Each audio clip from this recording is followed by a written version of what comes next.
Hello everyone, and peace of Christ to all of you. Today we have a challenge made by a Muslim, Mohammedan. For sure they don't dare to challenge me by talking to me, but they challenge by posting text. This Muhammad, he said, uh, Jesus is not God. And then he posted a verse from Mark chapter 16. The Muslims always they mention that verse. And maybe some of you do not know how to answer them. So today we will accept the challenge which made by the Muslims, by the Muhammadan, and I hope that moving around a rock in a circle did not make you dizzy to the point you do not know what are you talking about. Uh, the funny thing about Muhammadans, they call us pagans when the fact they are the one who kisses stones, go around a stone, bow in direction of a stone. Everything in Islam is based on stones. And even Muhammad, he says that Allah, or sorry, the black stone is the right hand of Allah.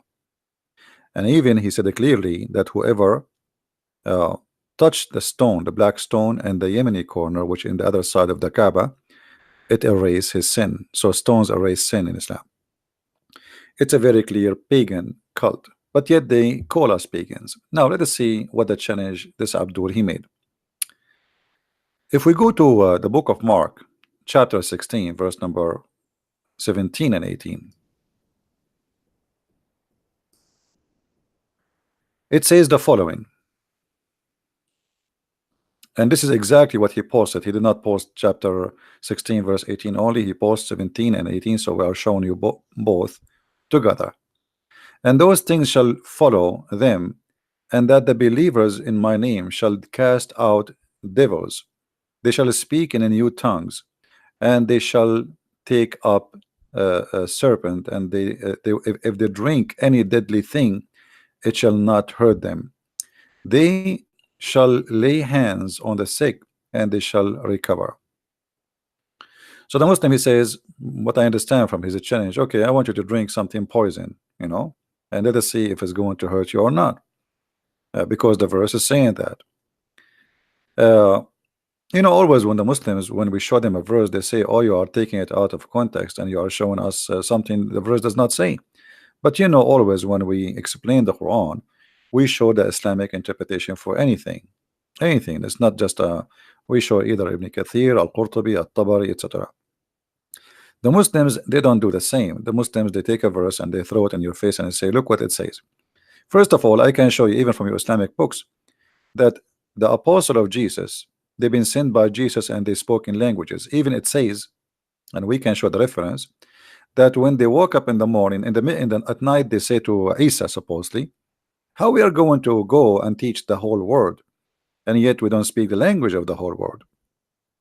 He said, go sleep and don't worry. In the morning, they found out that all of them, they are speaking in tongues. So you Muslims believe in the same thing if you don't believe in that. Same time, speaking about poison, why we don't read the verses before, and we will see that those verses is about Jesus ordering his disciples to go and teach the gospel for the whole world, and then we will understand exactly what he meant by that. Here you will see this is the same chapter, but without cutting off verses. Jesus is speaking about that you are going to go and teach the gospel, and he said into them, go ye into the world and preach the gospel to every creature. Now here, this is additional proof that Muhammad is a false prophet and Islam is a pagan cult, because the Muslims, they claim that Jesus was a prophet to the Jews. As long you are quoting for me this verse, and which means you believe in it to be exposing Christianity, well, why you don't believe in the verse before it? So Jesus here is speaking about you going to the world and you are going to teach the gospel for them. All the disciples of Jesus, they are Jews, and the Jews are forbidden to eat from the hands of the disbelievers, for they are sacrificing their food in the name of their gods. And this is exactly the poison we are talking about. It's not a poison. Their poison is their food who is sacrificed in the name of their God. That is the same as a poison for the Jews. So Jesus saying to them, go and baptize and teach and spread the faith and all around the globe. But those disciples, they are going to go and travel, and they will go, and they don't have they are not carrying their houses with them. So how they will eat? Where they will eat? Eat everywhere. The poison of the world will not affect you. Their God will not affect you. If we go and see, we will see in different places.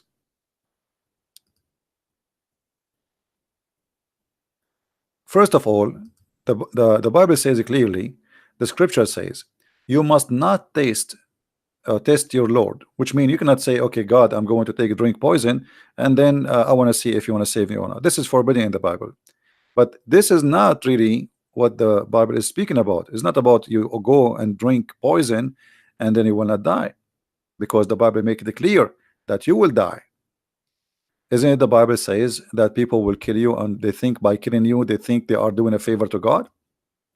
If we go here, you will see it says Luke 10 verse number 7 and 8. It says in the same house in the same house remain eating, drinking, such a thing as they given or they give, for the laborer is worthy of his hire. Go and go to house, and then and into whatsoever city you enter, and they receive you, eat such a thing as they set before you. So he gave them permission to eat, but this is not what the Jews they do. The Jews are not allowed to eat from the hands and from the cooking of those who they are pagan, not believers, who sacrifice in the name of their gods. So the poison they will face in their way, that they will face a lot of different religions, people who believe in different gods, and those people, they are forbidden to eat from their hands. So Jesus is giving them permission. Same time, Jesus, he confirmed that time will come and people will kill you. They will kill you, and they think they are, by killing you, they are doing favor to God. Is that true or not? Absolutely. Let us go there and see what we will read. But before we go there, if we go to 1 Corinthians, you will see in chapter 8 verse number 4 and 13, it says, so then about eating food sacrificed to the idols, we know that an idol is nothing at all, which means not exist in the world, that there is no God but one. See, the Muslims, you took the shahada from us. For even if there is are so-called gods, whether in heavens or in earth, as indeed there are many gods and many lords. What does that mean? The Satan, the devil, there's many gods. Yet for us there is only one God, the Father, from whom all things came, for whom etc. to live. And then he says, but one Lord Jesus Christ. So the Bible confirms that we believe in one God. We don't have two, we don't have three. Now, but not everyone possess this knowledge. Some people is still extremated in the idols, and they eat sacrificed food. They think of it as having been sacrificed to God, and since there's their understanding is weak about what's happening, but food does not bring us near to God, neither make us far away from God. Food does not bring us to God or make us far away from God. All things are forbidden for us to do regarding food is for our health benefit, not really for different reasons. Same time, not to associate with the pagans, because simply you eat your food, you marry from them, you live with them, you believe in their God. And then this is what we spoke about just a few days ago, that you cannot marry from a pagan person or somebody is an unbeliever. So here, be careful, however, that exercise your right does not become a stumbling block to the weak. For if someone with weak consciousness see you with all your knowledge eating in an idol temple, when that person is at, so here, if you read the verses, you will see that explain to them that we are eating the food from pagans or not eating from pagans. That will not make us close or far from God, even though we should not associate with them. But now they are preparing for a mission. The Messiah is going to send them to the world, and they have no choice but to eat. So their poison is that they pray over the food in the name of the false god, because the Messiah said clearly that time will come and people, by killing you, they think they are doing favor to God. If we go to different verse, we will find the following in John.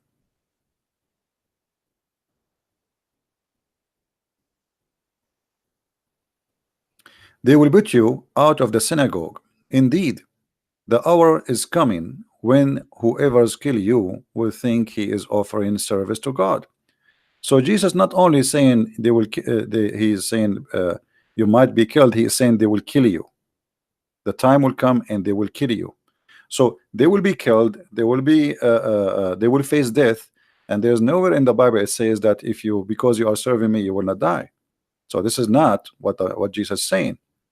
Going and serving the world, going and teaching the gospel around the earth, you have to face a consequence, and you will be killed, you will be tortured.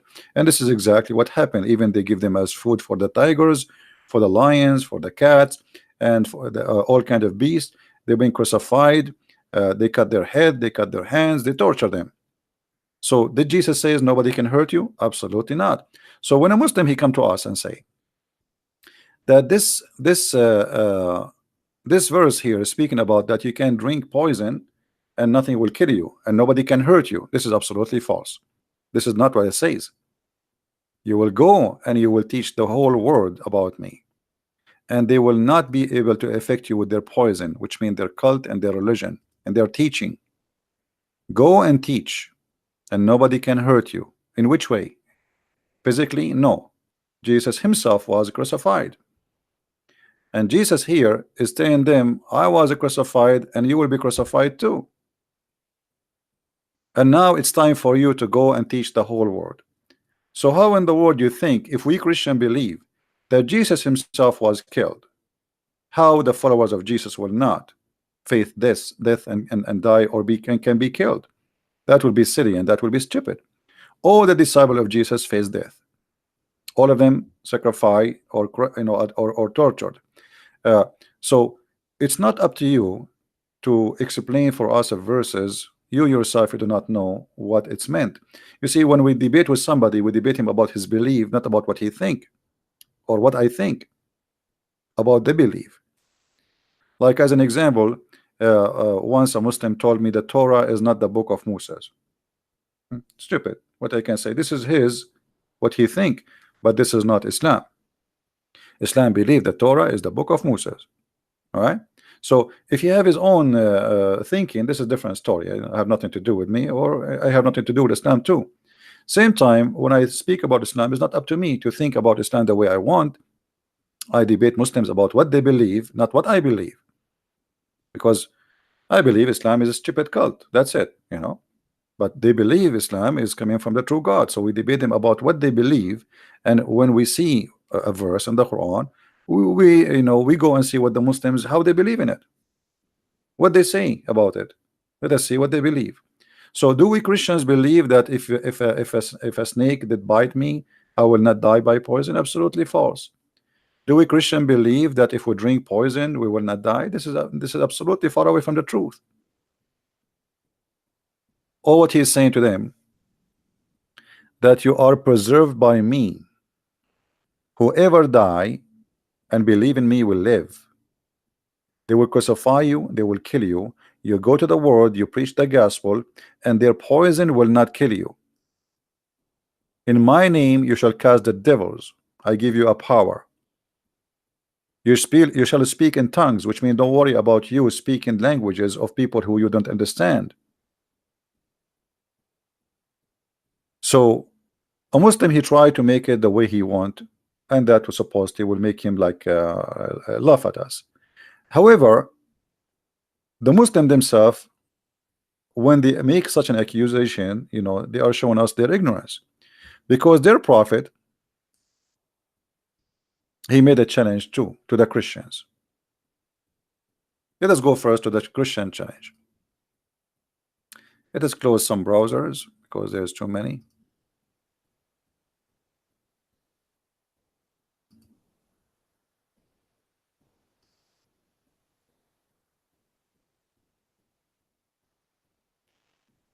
All right. Now we go to the Quran. If we go in the Quran, we will find the following. You see, Jesus, he promised them that nobody can hurt you in a mean that you are going to survive in my name. Not hurting you, not to kill you, but you will be in my, you will be always living with me. In the Quran, chapter 4, verse number 47, it says, Allah, he said to the Christians, and this is speaking to us supposedly, and the Jews, if you don't believe in Allah, and he's speaking now, not tomorrow, not next century, not before the judgment day, he will do to you the same as he did to the cursed Jews who've been turned into apes and monkeys in the Sabbath. What he will do, he will erase our faces, he will erase our eyebrows, he will make our nose go inside our face. We will have no eyes no more, even no ears, and even our mouth will be stitched. And this was a threat by Allah. If you don't believe in me, I will do this to you. But as you see, I am talking, and Allah did not erase my eyebrows, neither my eyes, neither my mouth. So your God, Allah, he made a false threat, and you cannot say that this was for the judgment day, as you see, because saying to us the same as he did to the cursed in the Sabbath, and those who they are cursed in the Sabbath, Allah did not make them, or he will make them in the judgment day, pigs and monkeys. He made them supposedly already. So your God, Allah, is the one who make a challenge, and the challenge is a failure. Different challenge. Muhammad, he said in the Quran, on the Hadith, sorry, that the one who eats 7 ajwa, he will be protected from poison and from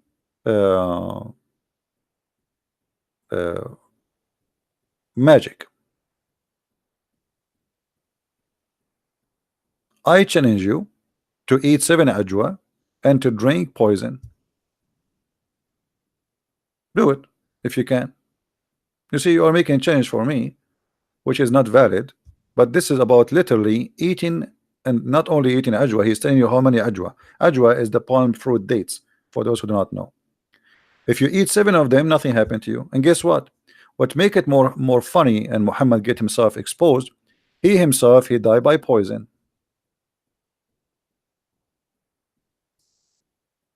So how he say that if you eat 7 ajwa, no poison can affect you, and he himself, he died by poison?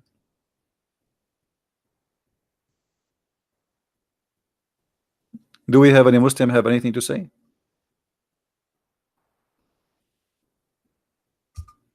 You see, we accept the challenge you are talking about. Okay, Jesus said poison will not hurt you, right? And the way you understand it is, okay, if you eat poison, nothing will hurt you. But this is not what he meant. Did you ask yourself why Jesus, he was mentioning this before they go to the whole world? You know, and he told them already, you will be killed. He told them they will kill you. You know, he told them, this is that in the past, he told them you will be killed in my name. Time will come and people will think by killing you they are doing favor to God. So they knew they would be killed. So there is no way he's telling them that if you drink poison you will not die. That's not what it meant. The poison is the food of those who pray in a food in the name of a false god. That is the poison. So they will not affect you with their false religions. You will be strong. You will survive all kind of temptations you will go through. Here we are talking about literally eating 7 ajwa. 7 ajwa, if you eat it, no poison can affect you and no magic. And guess what? Muhammad was killed by poison and he was affected by magic. So Muhammad here in this hadith, he have a double proof for us that he's a false prophet. He did not survive the magic, he did not survive the poison. Let us see what happened to Muhammad. Did Muhammad survive the poison? I mean the black magic? No. Let us see. The prophet, once he was bewitched, so that he began to imagine that he had done a thing which in fact he had not done. Do you see it, Muslims?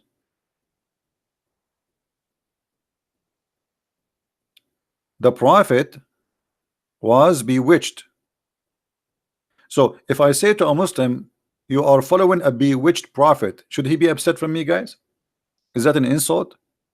Why Muslims will be upset if we say to you, bewitched prophet?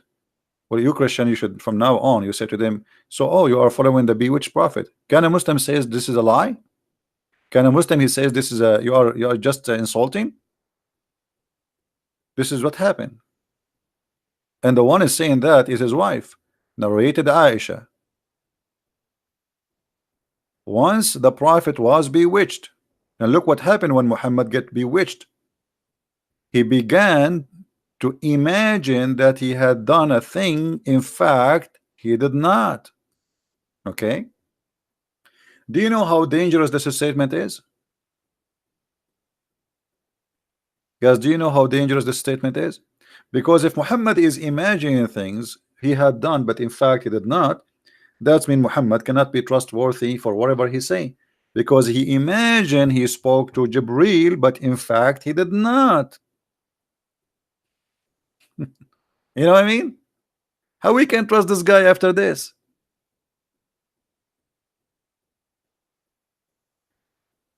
If we put in the profile, let us say we have a guy he going to witness in the court, and he have a file, let us say medical file, because this is a medical situation now. You see, when the Muslim they say the prophet was bewitched, they are just trying to say to us the prophet was crazy. For the Arab, anyone who do things which is crazy, they call him bewitched. They believe that somebody cast a spell on him. And this is a very traditional for all ancient people in the old days. When something you cannot explain why it's happening, so what you say, somebody casts a spell on him. This is a spell, a magic. But I believe strongly that Muhammad have a mental issue. This is have nothing to do by bewitched. And then Muhammad he claimed that somebody took some hair from him and he controlled him from far distance. I mean, if this is the case, okay, go get some hair from Trump and control him. Who is a Muslim when I got some hair from a Trump and control him from far away? Or get some hair from Putin? You know, those are the major two powerful men in this earth. Get their hair, put a black magic on them, and you can do the voodoo. You know, you can make Trump and Putin go in war. All what we need is some hair. And now I know why brother Sam Shamoun he have no hair, so nobody can control him. That's a smart idea, you know. So your prophet was bewitched. Your prophet was killed by poison. Yet he says if you eat 7 ajwa, no poison can affect you and no magic can affect you. So what we will do, Muslims, now? How we can trust Muhammad? And here I don't want to forget to mention this. When Muhammad he said that I was killed by poison, you see here confirming how he died. Muhammad he said that in the element which he died. This is not about him being sick. You see, it says here the prophet in his element in which he died. And the Muslim they say that whatever the prophet he saying is it true. Is that correct, guys? Can a Muslim says to us that Muhammad here is lying? Who is a Muslim when I say Muhammad is a liar? Who is a Muslim when I say to us here Muhammad is lying, he did not die by poison? I want to see a Muslim saying that.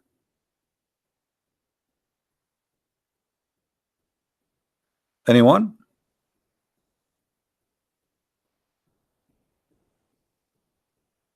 Either Muhammad is a truthful and the Quran says وَمَا هُوَ إِلَّا وَحْيٌ يُوحَى, which means everything the prophet he says is coming from Allah.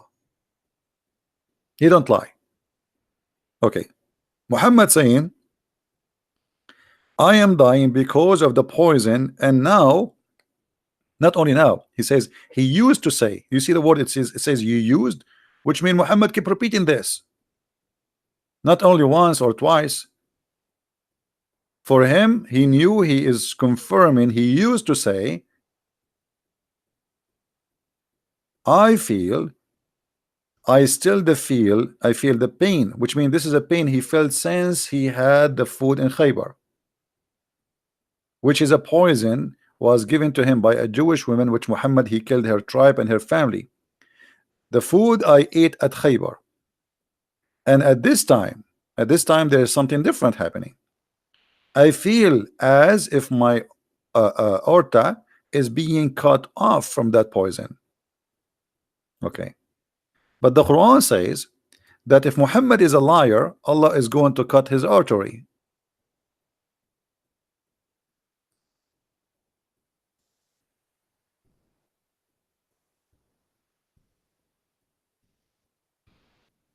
The Quran said if Muhammad is to fabricate satanic verses in our name, surely we will seize him from his right hand, and then certainly should have cut off his artery or aorta. Do you see it, Muslim? This is your translation, not my translation. Do you see it? So the Quran confirm a prophecy. This is a prophecy. Allah saying in his prophecy, if Muhammad is a liar, what should happen to him? Allah will cut his artery and he will cause him to die. What do you say, Muslims? And Muhammad he confirmed that this is exactly how he died. Isn't it amazing? What do you think, Muslims? Isn't it amazing? It's amazing. Like you say, okay, if Muhammad is lying, I am going to do this to him, and then this is exactly what happened to Muhammad. So what do you want more proof? And this is from where? From the Quran. This is not from the book of the Christian. This is not from the book of the Jews. This is not from the If Hadith or potato tomato. This is from your Quran, and both are authentic for you. So what we will do? What do you say? Any Abdul? You see, everything Jesus said about him, about his apostle, will happen. He said, "You will be killed." They were killed. He did not say that poison will not harm you as you claim. He told them you will be killed, and he himself he was killed, and he said he will be killed. So everything he said come to be true. Here, the only thing come to be true from Muhammad that he's a liar. So we can say here, in this case, this is a true lie. Muhammad, when he fabricated this Quran, he never thought that this will happen to him. Stupid. Look what he said. This is a revelation sent down from the Lord of the whole world. And if he, Muhammad, had forged a false saying concerning us, Allah say, call himself us, because he's speaking in front of the mirror, we surely should have seized him by his right hand, and we certainly should cut his artery. Do you see it?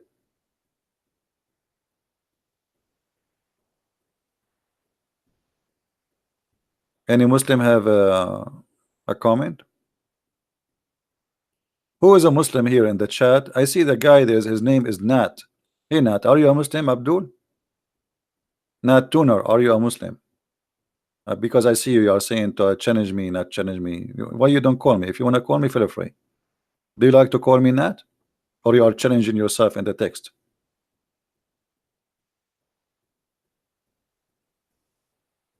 It's good to challenge yourself alone. I mean, sometimes I play chess because either way I win by myself. Is that what you are doing now?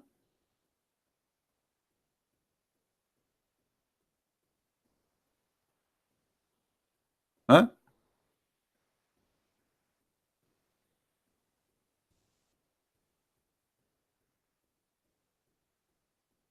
No, only Muslims can call. Who is a Muslim would like to call me?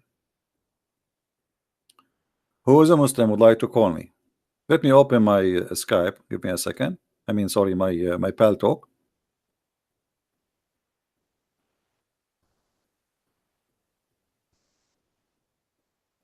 And if there is any Muslim would like to call, feel free.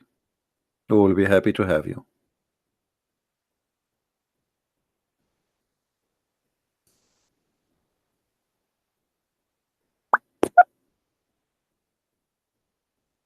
They can call me in Paltalk. It's a program, it's for free. It's the same as Skype, but it's better.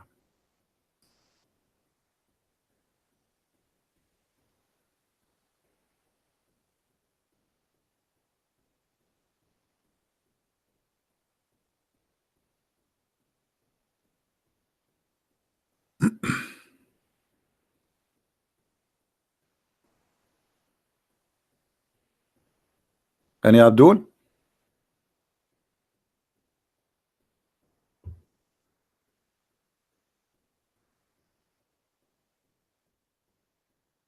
Who is Abdul?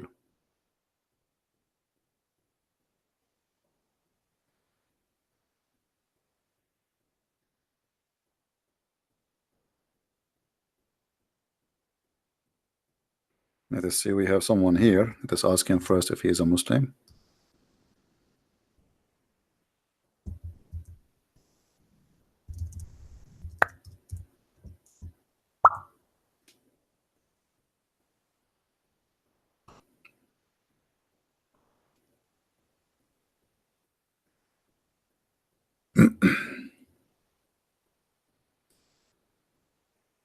Anyone?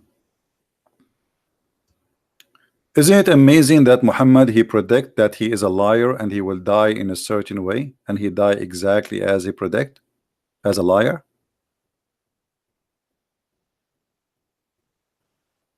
What do you think?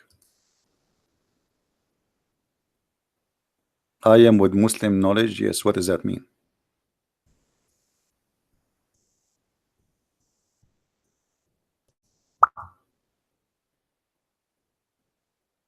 I mean, I asked the guy, are you a Muslim? I say, I am with the Muslim knowledge. I mean, have you ever heard of a silly answer? I am with Muslim knowledge. What does that mean? You're an ex-Muslim. Oh, okay. So debate you about what? I mean, what an idiot.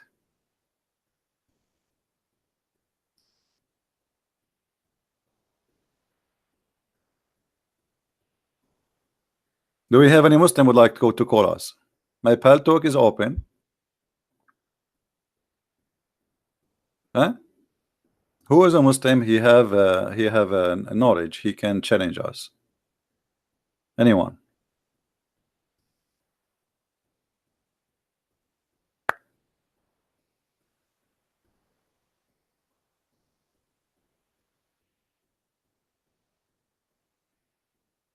Anyone? Nat is trying to call me. No, he's a liar. He did not even text me.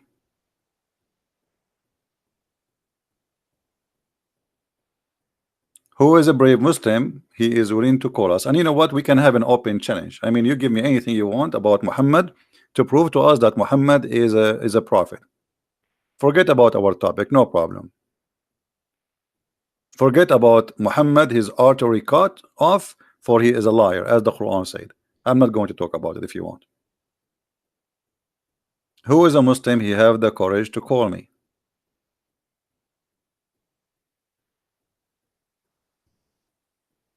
By the way, if you call me and defend Islam, I assure you that if Allah is a true God, he will give you extra promotion and he will give you extra credit. You know, you might get like extra 10 or 20 versions, depend how good you do. Don't you want to get some more versions and some more boys? Allah, he promised the Mohammedan, Allah will extend the size of their penis. Don't you want to have extra 6 meters?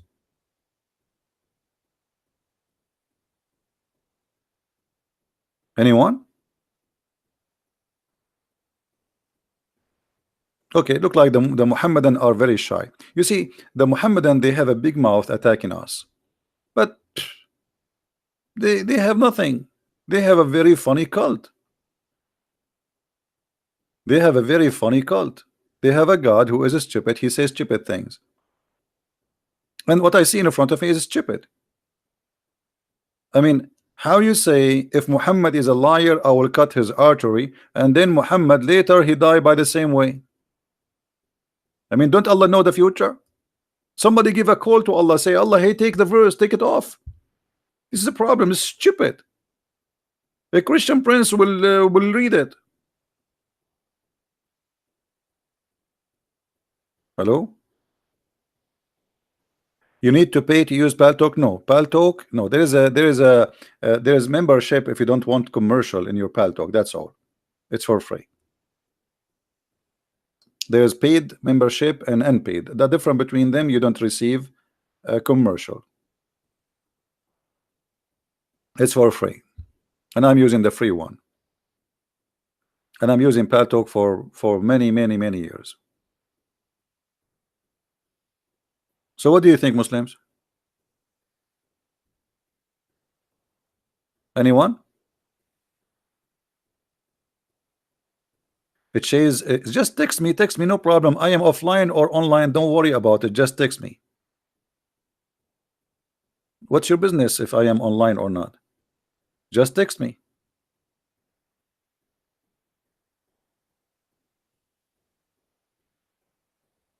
And no, I am online, not offline. Here we go. I will show everybody.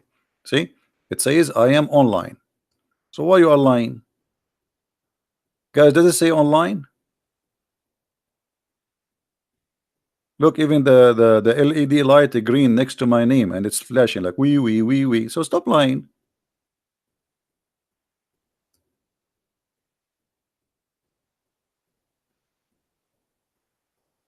I understand you are afraid that your mama, she will know that you call me and maybe she will spank you. Otherwise, what you are saying is not true.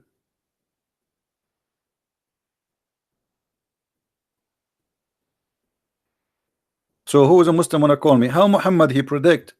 How Muhammad he says if you eat 7 ajwa, no poison can kill you, and no magic can affect you. And then Muhammad himself, he was under the influence or the effect of magic, and he died by poison. Any Abdul want to explain to us?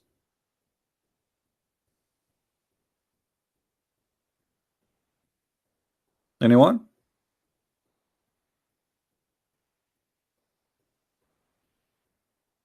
Nobody? Nobody. What we can do? Anyway, as long we are there's no Muslims, we will change the topic. We will take about something make you feel better. Okay? The knowledge of the Prophet. The knowledge. My uncle asked Allah Apostle about a person who imagined that he had past wind fart during the prayer. Allah Apostle replied, he should not leave his prayer unless he hear the sound and he smells something. I mean, look at this, man. I mean, look at this religion. This is deep. This is deep. I don't know where are you from. Maybe you are a Hindu, maybe you are a Buddha, maybe you are an atheist, maybe you are a Christian. I'm not sure, but this is deep. Okay, a guy, he's praying to Allah. He bent down. Okay, now, okay, shall I leave? Shall I stay? He need to know. I mean, what? Okay, what is next? Okay, I got you know, it coming out. The Prophet, look how fast the answer is. Jibreel is right away in the head of the Prophet. Muhammad, he hear the answer. Muhammad, you do not need to ask Allah what we should do now. No, the answer come right away. Brother, if we ask Zakir Naik what we should do, brother Thitter, a brother, they ask you question. If I pray to Allah and suddenly I break wind, and you know, if I break wind, then the bad smell will come out. Brother, did somebody ask the Prophet the same question? And he said to him, if you do fart, brother, you should stay in the prayer in your place, don't move until you hear something and then you smell something. So if you hear only, brother, and you don't smell something, then you move, and vice versa. Which means if you smell something but you don't hear something, stay, brother. That's deep. That's deep. I mean, this is wisdom.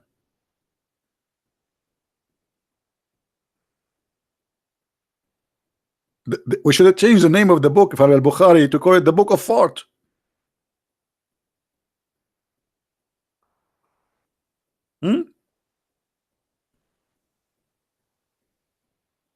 This is the book of fart. So what we learn now, we learn how to fart while we are praying to Allah. There's two kind of fart. There's fart which Allah he will not accept your prayer, and there's a fart which Allah he accept your prayer with it. I mean, the guy he fart anyway, he hear it or not, who care? Why there's a difference between a fart he hear it and a fart he don't hear?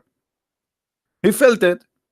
No, you have to hear it, brother, and you have to smell it, brother. So what the difference between a fart we hear and a fart we don't hear? Is the first one is a holy fart and the second one is not?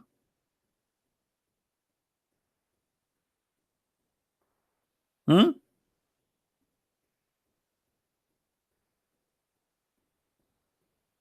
Are you?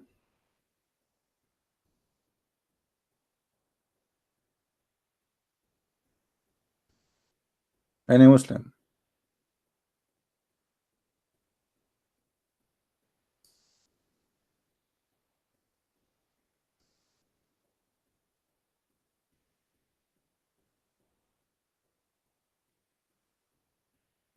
Shall we change the topic? I mean, I don't know what to do now. Like the Muslims, they made a challenge for us about drinking poison, and here we go. They are losing ground in everything, even in farting.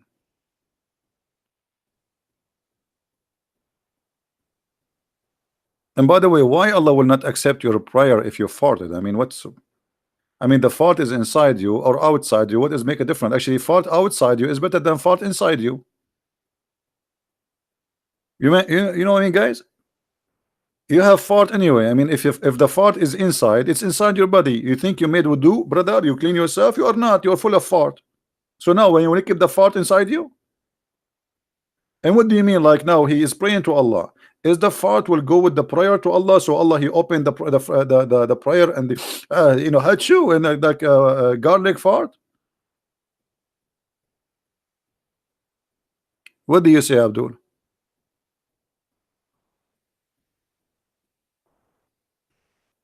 What the difference between your fart is inside and that your fart is outside?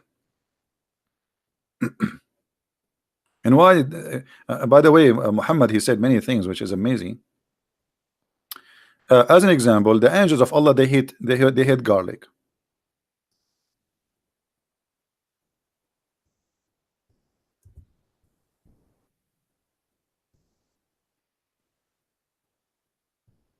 And that makes sense. Hmm? Why we should not eat those fruits or those vegetables, onion, garlic, leeks? Why? Huh? He is forbidden even from entering the mosque. So the Muslim he pray 5 times a day. You cannot enter. Read carefully why. The narration of Muslim is he who is eating onion or garlic or leek should not approach our mosque because the angels are also offended by strong smell.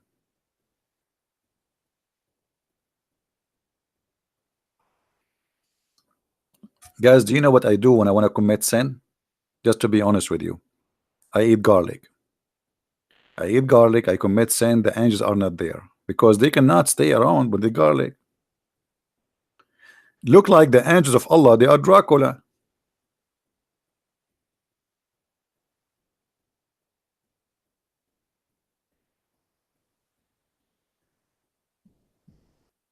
Any comment? Why the angels of Allah they don't like garlic? What the problem, Muslims?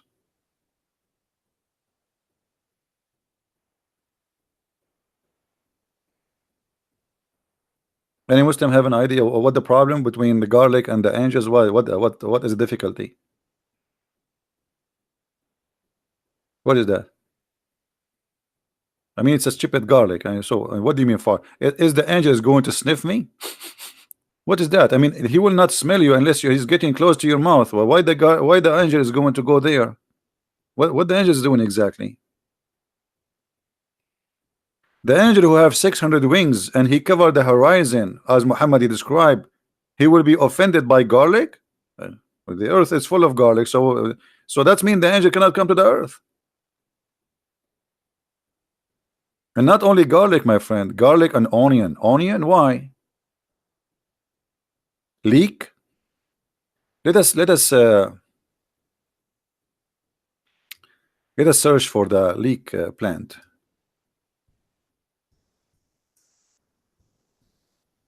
Let us see the leek plant. What is that? I mean, look how dangerous this leek, man. I never thought that Allah is so weak and his angels to the point such a plant can really harm them. But by the way, if you think about it, this plant looked like dangerous thing. I mean, look at this. I don't blame the angels, by the way. I mean, this is dangerous. Don't you agree? The angels of Allah, they have a problem. They cannot resist the power of garlic and leek and onion. Huh? Okay.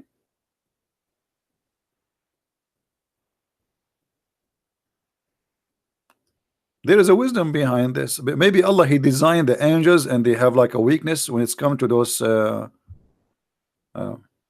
you know, by the way, garlic, you do not know what are you missing. Garlic tastes good, onion tastes good, and leek tastes so good.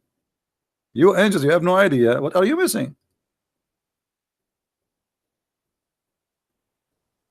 Okay.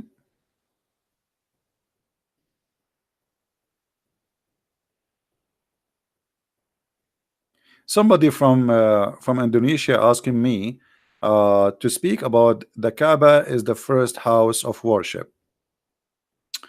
Okay, well, no problem about that. We can prove it easy to be false. First of all, where Adam was landed. Anyone knows where Adam was landed according to Islam? Where Adam was landed. There is a video on YouTube. You can see it. This is the Sheikh. What his name? Mufti Monk. Mufti Monk. He explained to you that Allah, he sent Adam in Sri Lanka. Let us see.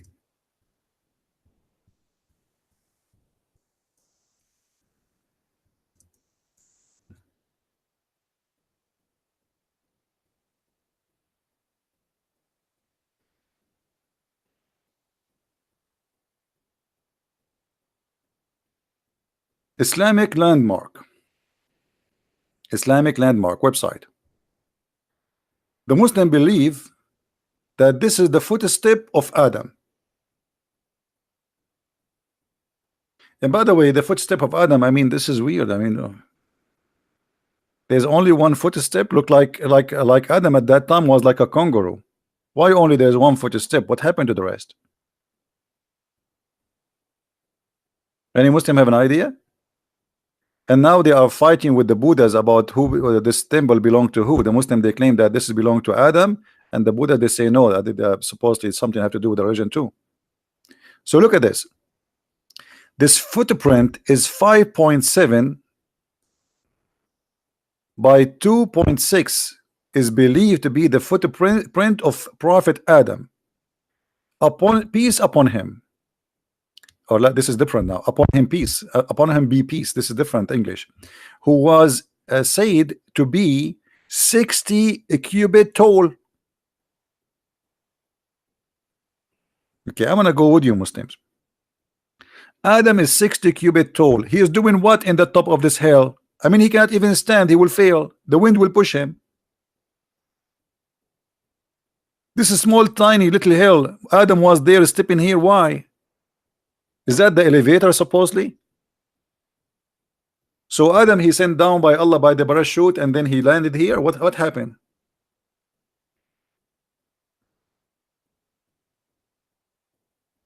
Anyone knows?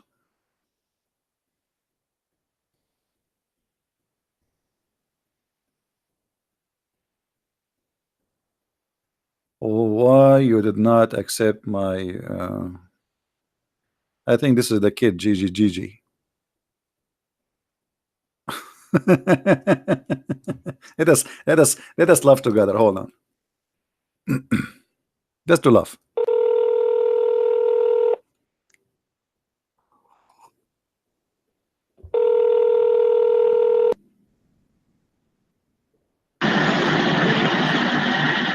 Hello? Hello? Potato coward. He is calling me coward and then he hang up. Mm, next. Who is next? Anyone? So look at this story here. Anyway, to make it simple. So Allah He sent down Adam in Sri Lanka. Question, Muslims. Why Allah He sent down Adam in Sri Lanka and the Kaaba is in Mecca? Brother. Brother. There is some mystery here, brother. Either Allah was not using GPS or there was a windstorm, brother, and pushed the parachute of a Prophet Adam in the wrong location. And then Allah He ordered Adam to go to Mecca. Let us look at the map. Hold on.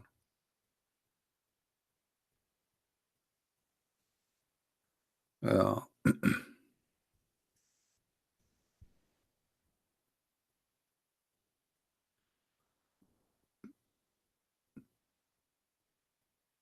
Sri Lanka map.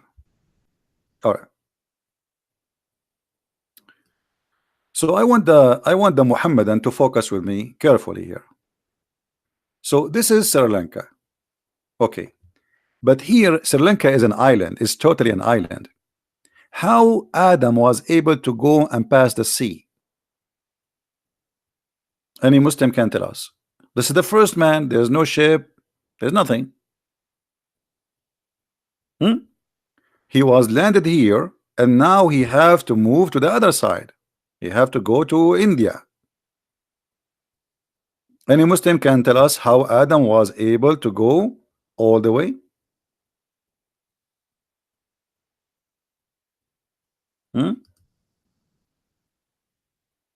Let us see. We have a Muslim Abdul supposed he is texting me. I hope he's not a kid, but anyway, if he's a kid, we will laugh anyway.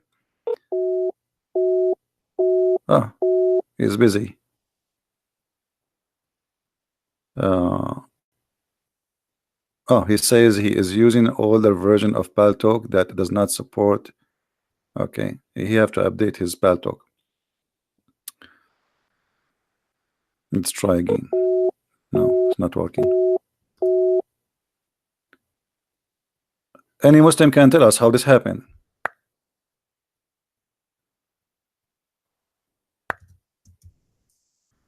It is still him.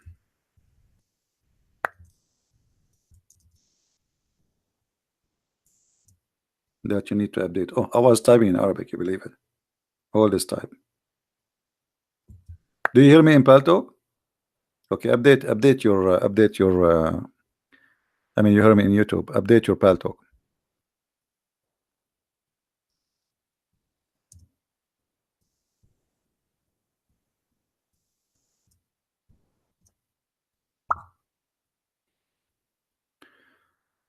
So look at this. The story of the Mohammedan, not only silly and stupid about the Kaaba as the first house, because now Adam, he have to go all the way. Do you know how far Sri Lanka is? How Adam was able to go to Mecca?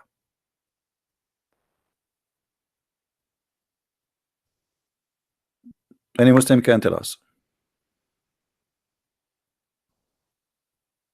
Who is the Muslim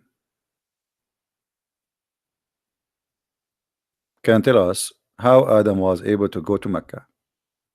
In order for Adam to go to Mecca, he have to travel all this distance.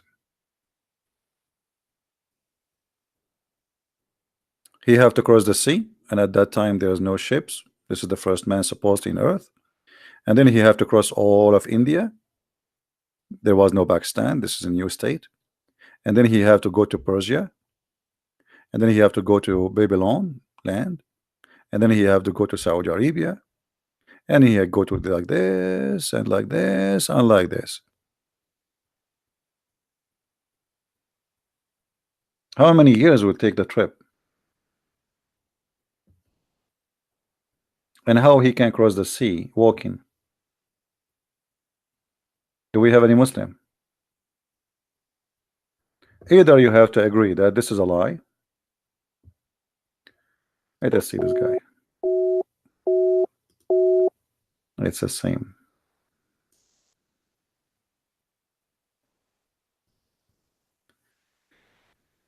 Do you understand me, Abdul? I told you, you need to update. You need to update.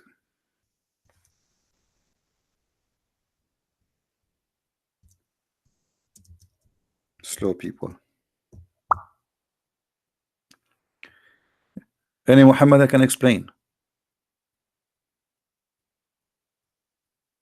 how Adam was able to walk on the sea, cross all the way to India, cross all of India, go and cross all of Persia, and then he crossed to Iraq, and then cross all of Saudi Arabia, and then he found Mecca.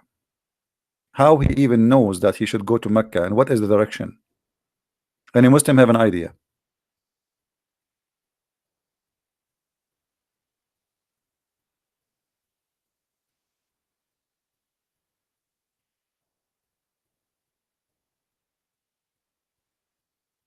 Anyone?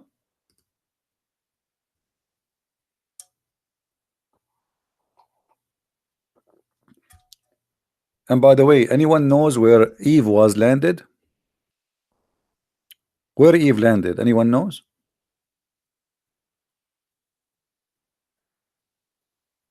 Some Muslim they say that she landed in Yemen.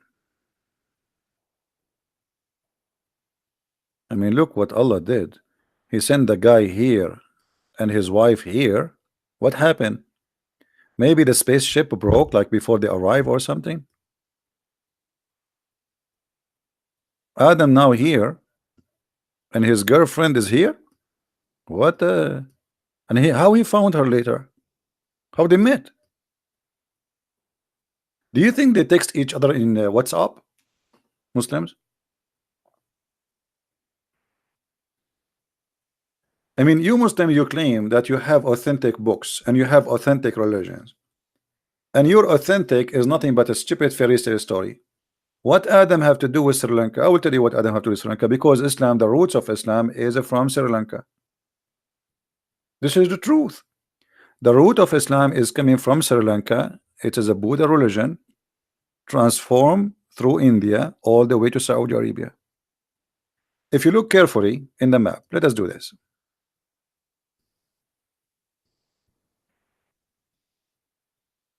How far India is from the Arabian Peninsula? Not far, very close. This is Pakistan.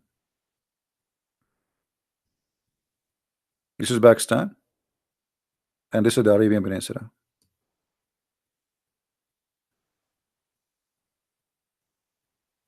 Which means if you go from here, this is less than 16, like total width of 60 mile, and the Hormuz is about 16 mile total. That's it. Very close.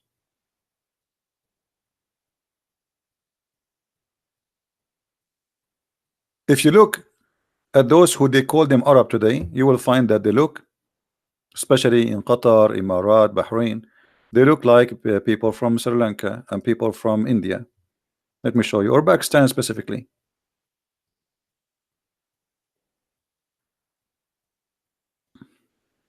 And guys, don't text me in Pal Talk. You see, don't make me do the same as it did in Skype. I run away from Skype because a Christian keep text me there. I said 1,000,000 times, please don't text me in the program I use for Muslims to call me. If you are a Christian, use the chat in YouTube, because my Pal Talk will jump like a crazy, and I would keep receiving messages. You want me to hang up in Pal Talk? I will close my account there. I run away from Skype because I open my Skype, I find like 2,000 people saying to me hello. Now, let us see.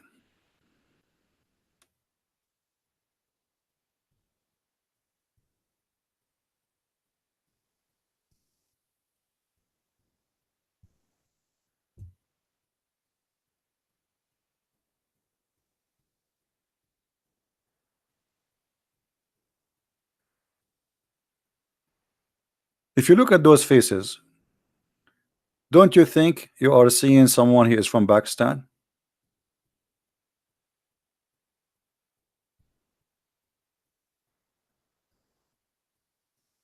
What do you think?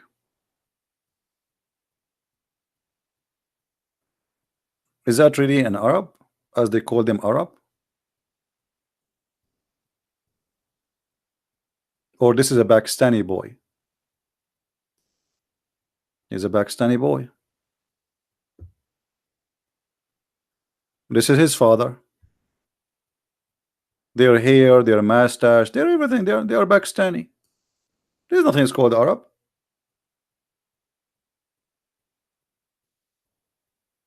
They are mix. They are from Pakistan. They came to the Arabian Peninsula and they brought with them the belief in black stones and etc. and all the madness.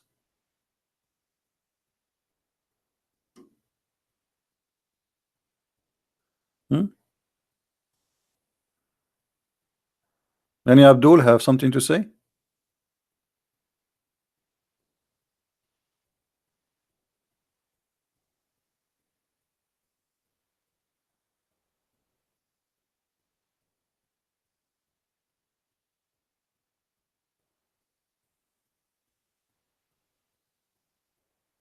Anyone?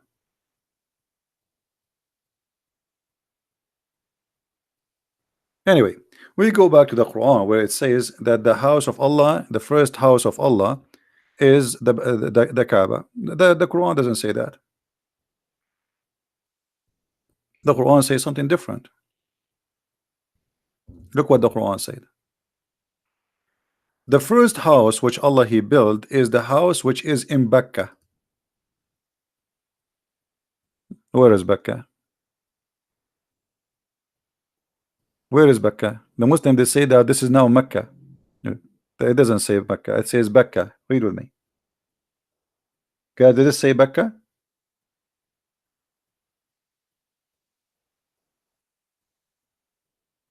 Who is a Muslim who tell us where is Mecca located?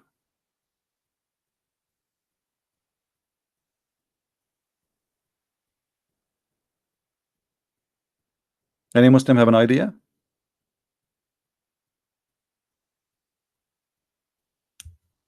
Hmm. It says here that the house which Abraham he built is in Mecca. However, Abraham is not the one who built the house. Abraham he rebuilt the house according to the story. But where is Adam building the house? What is the story of Adam building the house? What is the stories of the angels building the house? Because the Muslim believe that the first one who built the house it was Allah himself by sending 40,000 angels. 40,000 angels to build a small room like this. I mean, what are those angels? They were sleeping all day or what? Any Muslim?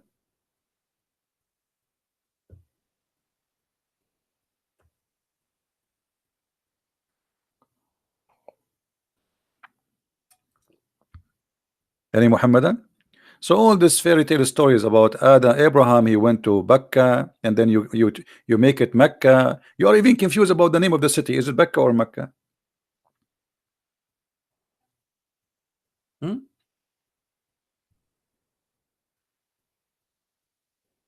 Which one? Any Muhammadan have a comment?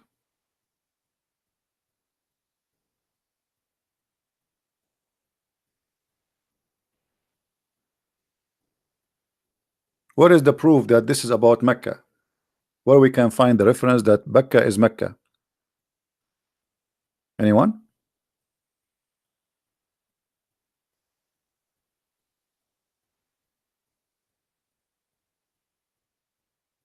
Any Muslim? What's wrong with Muslims? I mean, what? Why Muslims they have no answers for anything? Why there it says Mecca?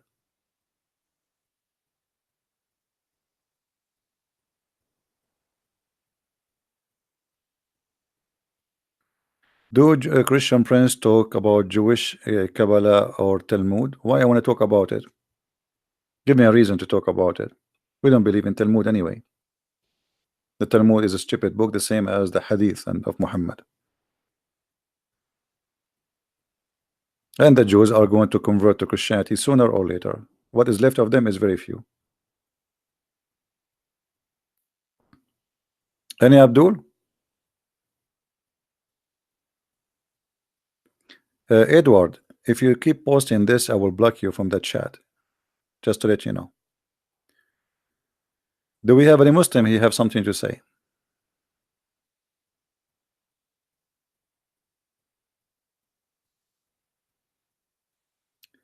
The valley of Mecca is Mecca. Okay, why they call it Becca then? Actually, neither Mecca was exist in that location. Let me show you what Mecca is. Give me a second.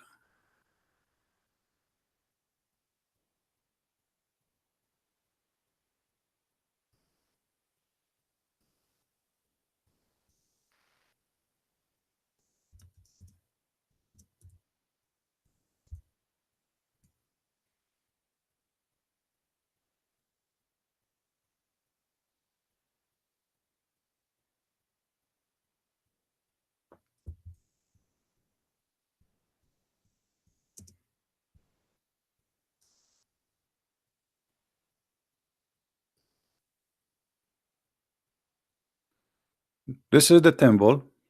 It's called the Temple of Al Mecca. Let us show it in the screen. Give me a second.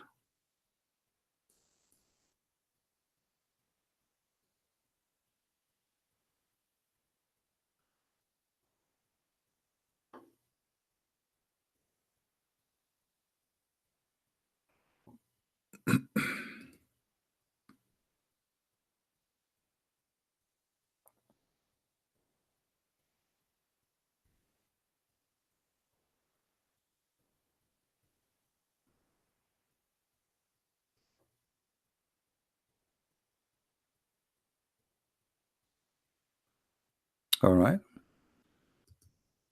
This is the real name of Al Mecca. It is. You see the name?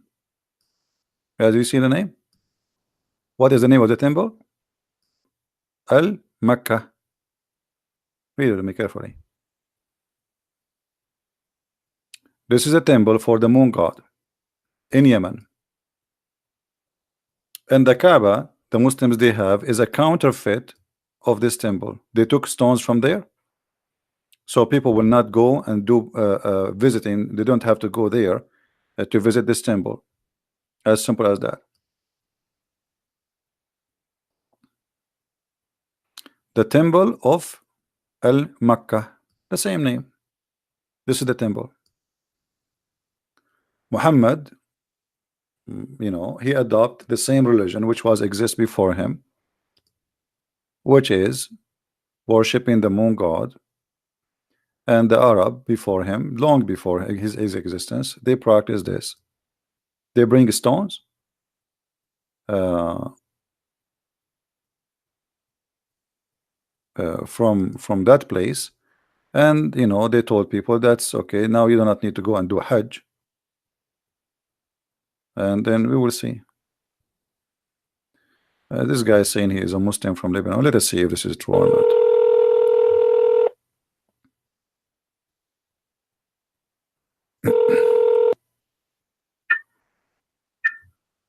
Hello, CP. Here we go. The whore of the Babylon.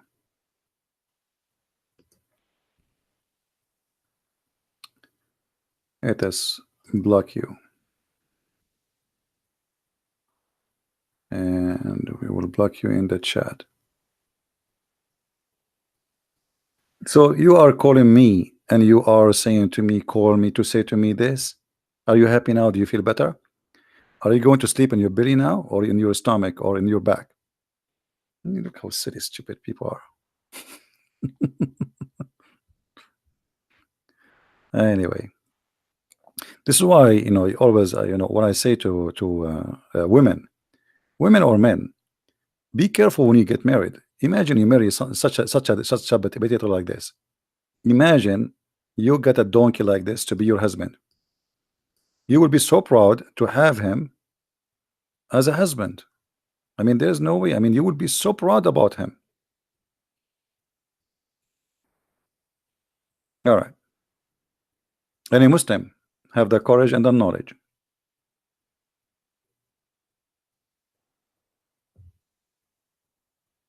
Let us see. We have a Muslim, I think, here. Let us say he is not. This guy, he cannot. He have an old pal talk. We cannot call him.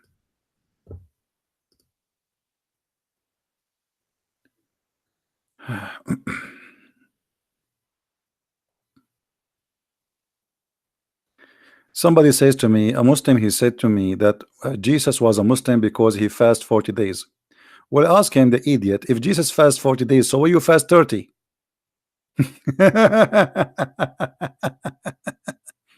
If Jesus he fast 40 days, I mean, why you need me to answer you? I mean, don't you guys have a brain? A Muslim, he asks you, Jesus is a Muslim because he fasts for 40 days. So why you fast for 30 days or 29?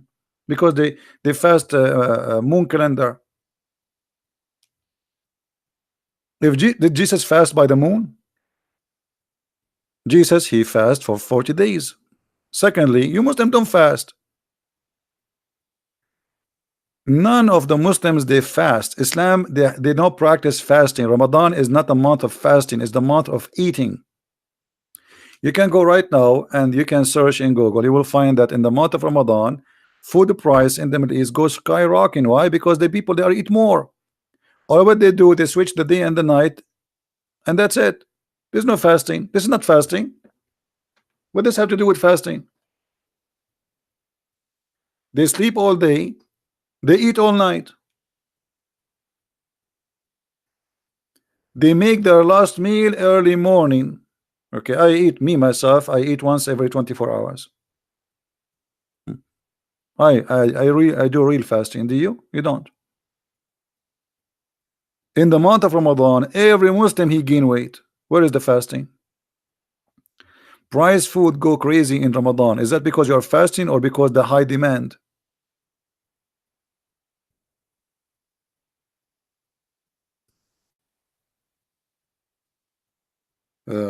Ramadan is coming right now, actually soon.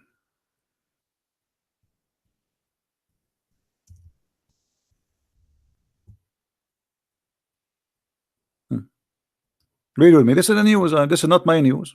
Huh? Read. Food price surge during Ramadan. Why? Because if nobody is eating, the food price will go down. Is that correct? If nobody buy food, the price of food, nobody buy it. That's it. It's they will give you a big discount. Just buy because nobody's buying. But food price in Ramadan go crazy. Because in Ramadan they eat like elephants. Where is the fasting? You don't fast. You are a hypocrite.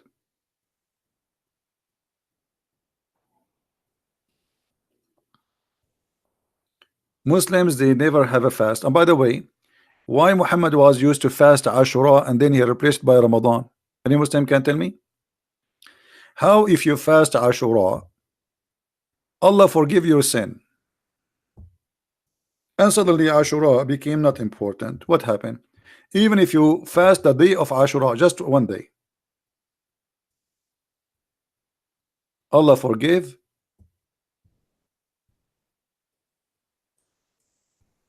the sin of the previous sin, previous year.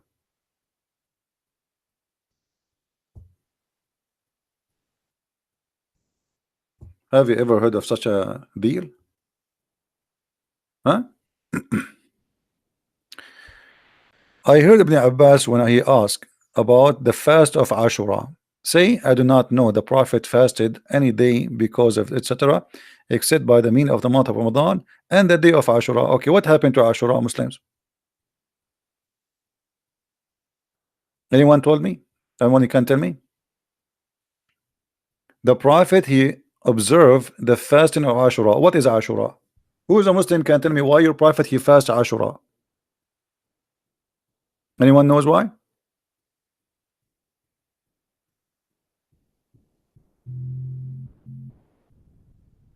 Look how important the fast of Ashura. Look, the Messenger of Allah said, he was asked about observing a psalm, the fast of Ashura. If you fast Ashura, it give you exception or erasing your sin for the preceding year. Just fasting one day, all your sin for the preceding year is gone. So why you want to fast Ramadan? Any Muslim? If you fast Ramadan, does not forgive your sin for a year. Ashura is more important. So what happened to Ashura? Any Muslim can tell us what happened. I will tell you what happened. Muhammad is trying to establish a religion. The Jews, they have fasting. The Christian, they have fasting. The Sabian have fasting. You don't have fasting.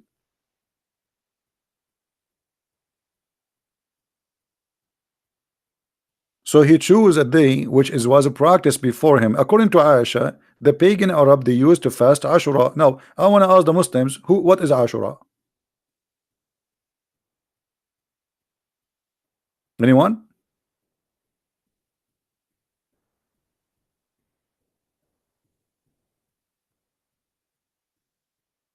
Any Muslim have an idea? Look, we have many Muslims in the text, but none of them can tell us what is Ashura is. What is Ashura, Muslims? Read what Aisha is saying. Aisha, she said, during the pre-Islamic period of ignorance, Quraysh used to observe the fasting of the day of Ashura. So this is a pagan practice. Guys, does it say that? Does it say that the pagan Arab, they used to practice the fast in Ashura? It says that, right? Okay. So why you fast it, Muslims? And why, if you fast this day, Allah forgive your sin for the coming year?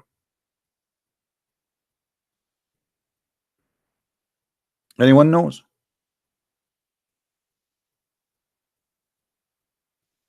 This is a fasting for the pagan. Why Muhammad, he copied the pagan and he promised you if you fast that day, Allah forgive your sin for a year. Who is a Muslim? Tell us.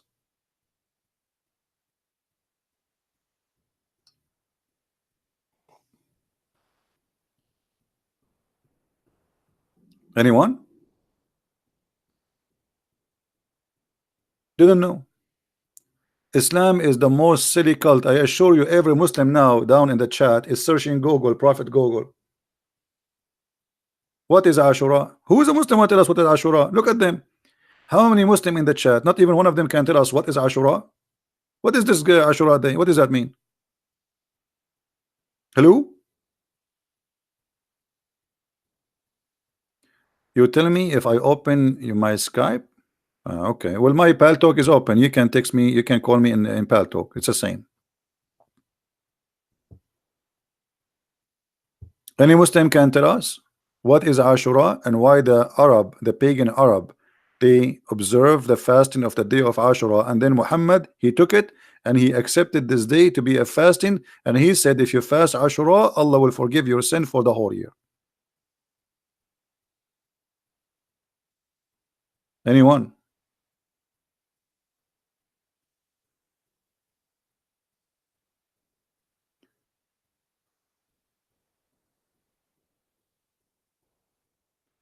Ashura is a Hindi god. I don't know. You have to prove it. I don't take things as a statement. Do you have a proof? Do you have a proof that Ashura was a Hindi god? If you can give us the proof, we are welcome. Who is a Muslim can tell us?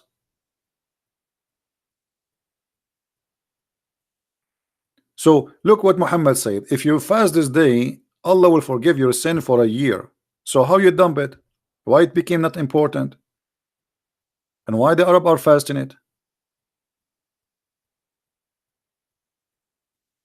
Ask your Jesus. Why I want to ask my Jesus? My Jesus told me that you are a pagan. Already he answered me. Go and kiss the stone. Why you don't ask your Allah? Jesus told me that Muhammad is a false prophet. Jesus said to me clearly that whoever deny me, I deny him. He told me that the one who denied the Father and the Son is an Antichrist. So we know, we have the answer. I'm asking you, why you fast Ashura? Why your prophet fast Ashura and he observe it? And this is the pagan practice, and he promised you if you do fast it, Allah will forgive your sin for a year. And then he threw Ashura away and he replaced it with Ramadan.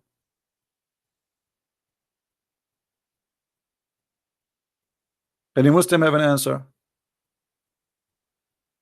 Look at them. They don't know.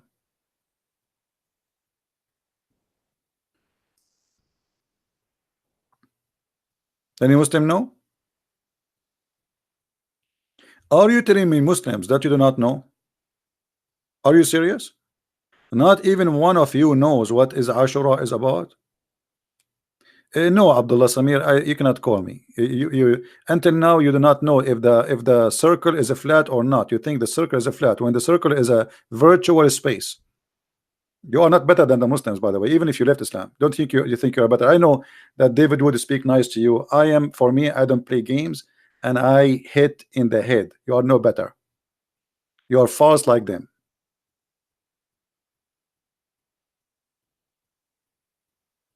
We say to you that the earth, it says the globe of the earth or the circle of the earth. He says the circle is a flat.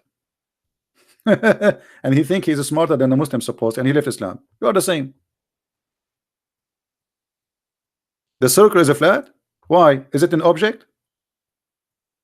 How the circle can be flat? It's a virtual thing. It's a shape. It's a drawing.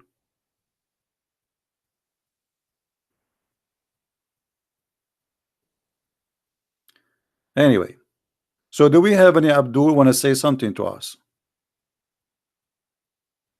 What is Ashura? Look at them, not even one. Are we stuck with this?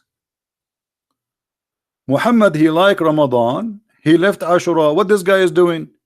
He's changing his skin.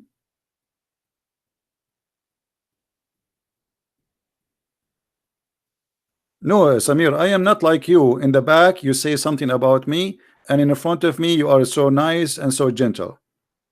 I'm speaking to you face to face. You are no better.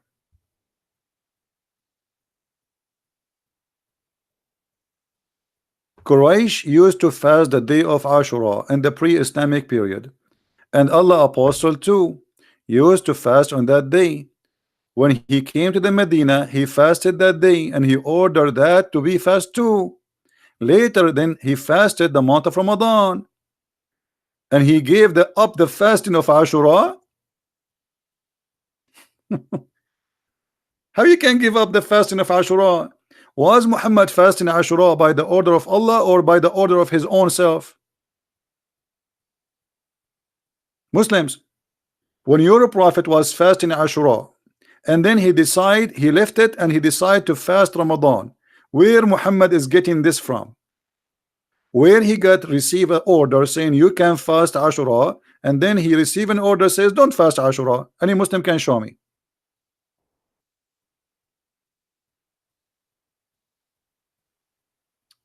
Read if no, this is not about hate. You are being stupid now. When we say to somebody you are wrong, this is not about hate. That's stupid of you. Correct, guys? If somebody says something stupid and he speak about it in our back, and he think he go to the show of David Wood, and he speak, and maybe David Wood did not notice. He said the Christian Prince, he think the circle is a flat. Sorry, he think he don't know the circle is a flat. That's stupid of you. Shame on you to say that. Shame on you to say that. You are lacking knowledge. You claim knowledge. You left Islam, but you're still a Muslim in the mentality. You speak against people in their back. That's what Muslims do. In front of you, brother, and we etc. And you are so kind. They turn their back. You stab them. Islamic agenda.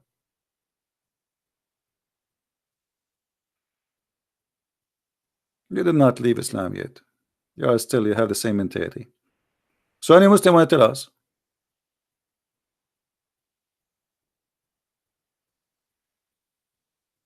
Who is a Muslim can give us the answer? Why Muhammad? Who is the one who ordered Muhammad to fast Ashura?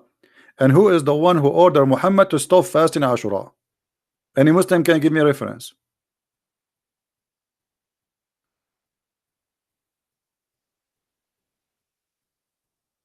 Anyone? What do you mean the guy he ordered you to fast Ashura and then he give it up for Ramadan? What is that?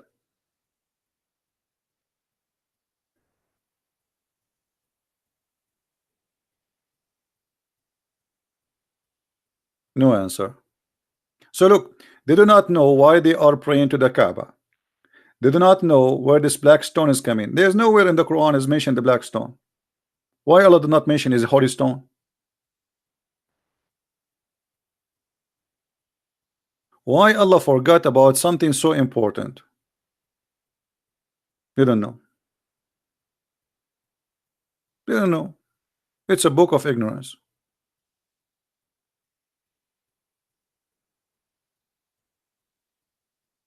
Big mouth, they talk too much, they shout too much, but the second you ask them a question, they don't know.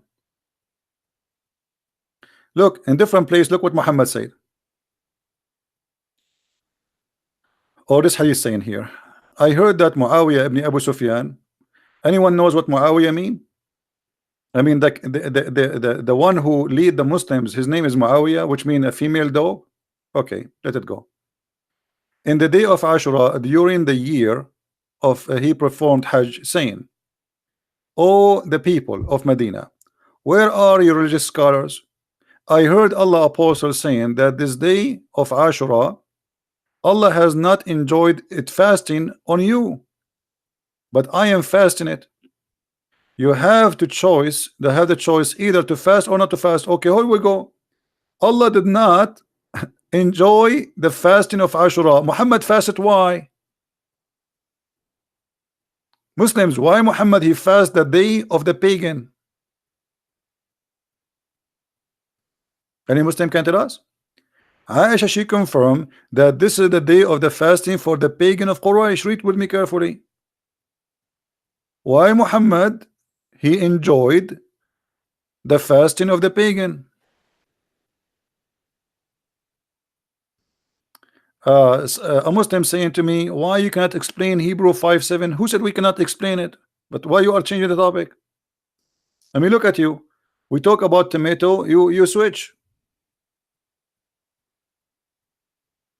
Huh? Can you? Let us make a challenge. A challenge between me and you. You call me. You answer about why your prophet he fasted Ashura, and I will answer you about Hebrew 5:7. What do you think, guys? Good deal? Challenge. And the coward is the one who will not answer. What do you say? Potatoes. Potato, potato, potato. They don't know. They know nothing. This is a pure cult. Cult. Why they fast? Why they don't fast? Why? How they know? Muhammad trying to make himself a prophet. Everybody have a fasting. So okay, they have fasting. I will. Okay, I do Ashura. Why?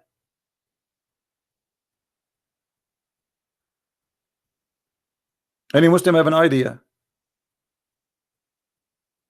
They don't know. And the second you squeeze them, they say to you, read for us the verse from the Bible. Hmm? Okay.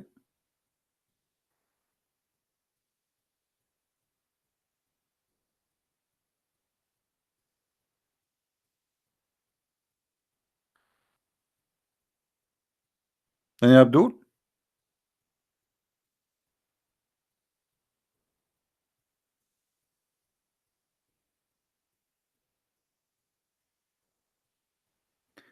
open Skype. My Skype. What Skype? Go and call me in Paltalk. Take permission from your mommy and call me in Paltalk.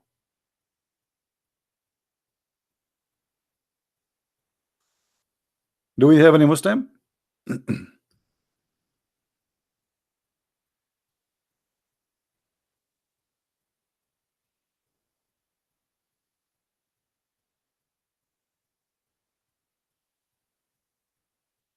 Hello?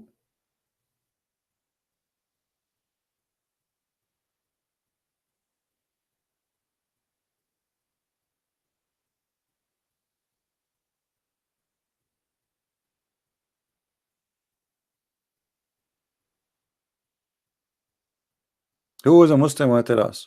They don't know. And my Paltalk is open.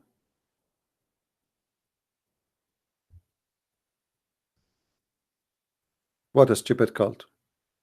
They practice without knowing anything.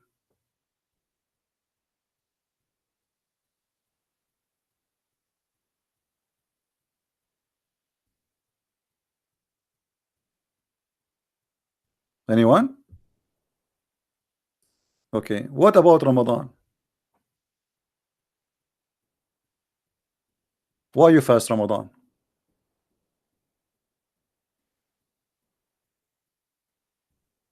Do I have a knowledge Christian who can answer me? Hey Haji, how are you? Supposedly you are the one who have a knowledge? Guys, Haji is the person who have the knowledge. Okay, Haji, why your prophet he fasted the pagan day of Ashura? Here we go. You are the person who have knowledge. We are learning from you. Why your prophet he fasted Ashura?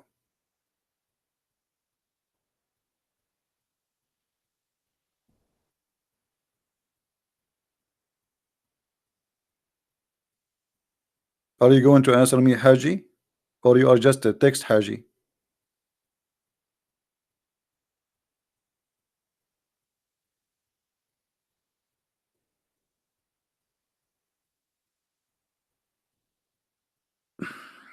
Bahman, we accept calls from Muslims only. Anyone?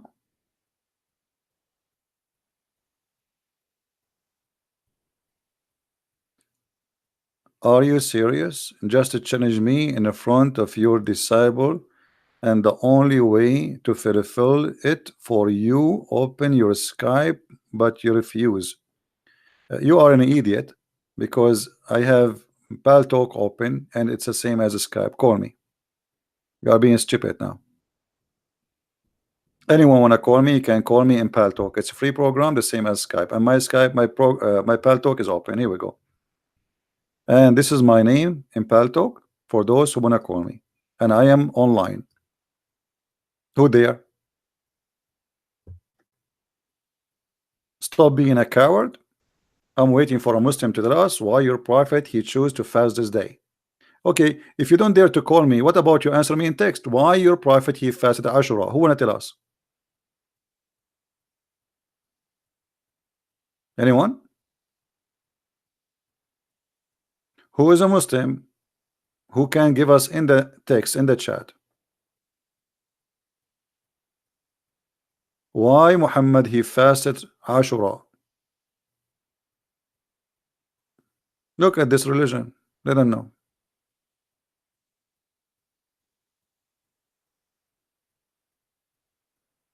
Anyone?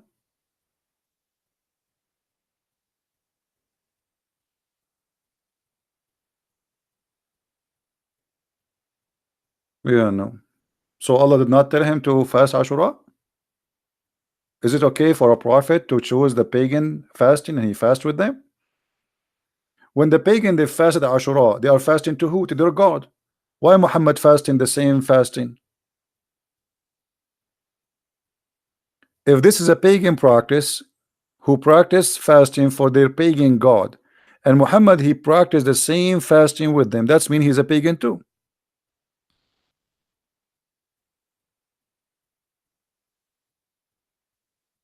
Ashura is different for Sunni and Shia. Is that an answer now? That means Islam is stupid. You have one prophet, you have two fasting. Ashura for the Sunni is different from no, it's not different. It's not different. Study well, you will see. The Shia they connect Ashura to something else happened to the grandsons of Muhammad, but this is not the reason. It happened at that day. This is why they call it. They celebrate Ashura by beating themselves. Very, very naive of you. Still, the fasting of Ashura. The fasting of Ashura, we are talking about the fasting of Ashura, not beating yourself in Ashura. Why you beat yourself? This is a different story. Any Muslim can tell us why he fasted Ashura? I mean, what's wrong with you? A very simple question. Pagan fast Ashura, Muhammad fast Ashura, and he ordered his followers to fast Ashura. Anyone can tell us why?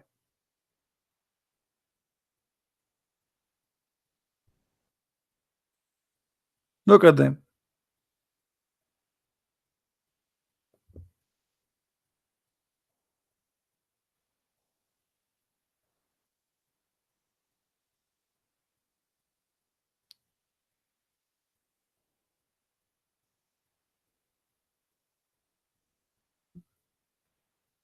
Any Muslim?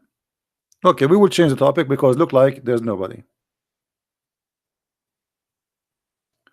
Samir, you don't upset me, but you see, I don't like hypocrisy. You see, when somebody is an engineer and he speak like a kid, I mean, that's it. How you say to me that circle is a flat? I mean, is your brain is a flat? You see, we speak about Muslims are being silly and they don't want to use their brain. You are an ex-Muslim and you are an engineer and you do software programming, and yet you think that the circle is a flat. I mean, that's something. I'm not upset from the circle. I'm upset from stupidity. It's you who carry that sentence and you go to different program and you say, Christian Prince, you think the circle is not flat. It's you who said that. Silly. Circle is a virtual shape, does not even exist. There's nothing is called circle. So how you make it flat? What flat? Anyway. So we will change the topic. Who is a Muslim want to give us a topic so we can open? Oh, the Muslim, he said to us about Hebrew, the book of Hebrew, where Jesus, he is crying and saying that he don't want to be crucified. Okay. So your question is what? How I can explain it? Very simple. The Messiah, the Bible says from the beginning to the end that the Son is obedient to the Father, and my Father is greater than me. And the Messiah, you see, this is proven that the Muslims, they lie when they say that Muslims, that Christians believe in sacrificing the blood of a human so they can be forgiven. We did not sacrifice anyone. This is number one. The Messiah himself, he knew the future. This is number two. He knew he's going to be crucified, and that is telling you who is he. Number three, that verse confirmed that Islam is a false religion, because if Jesus will not be crucified anyway, why Jesus saying to the Father, I don't want this to happen unless it's your will. Let your will be done. So every sentence in that verse proving to us that Islam is a cult and it's a false statement from Muhammad to say that Jesus was not crucified. Number three, when Muslims they say that the Christian God, he killed himself, that verse prove that the Christian God, he knew they will kill him, but he don't like, it's not his wish to be killed, but he don't want to be involved to change the future. Let your will be God. What does that mean? He knew it's going to happen and he will not change it. And the Messiah, he said at the end of the day, I laid down myself and nobody can take it from me. So here this verse proving that Jesus, he laid down himself, nobody can take it from him. So now you need to answer how the Messiah, he is prophesying about himself will be crucified, how he knew will be crucified, and how he is crying, as you said, for not to be crucified if he is not going to be crucified anyway. What do you say, Muslims?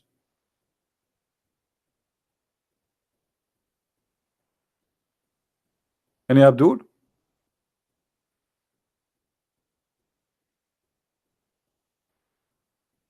Anyone?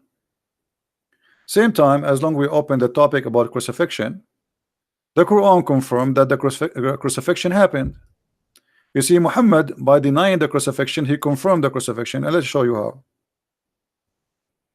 Muhammad, he suffered from low IQ. He is a very low and intelligent.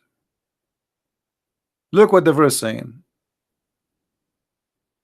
They say, who supposedly the Jews, we killed the Messiah, Isa, Jesus, the son of Maryam. Look how stupid this statement is. Guys, the Jews, they say we killed the Messiah. The Jews are waiting for the Messiah.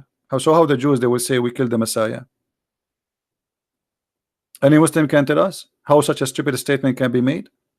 Who is the Jew, he says we killed the Messiah? Can you show me that Jew?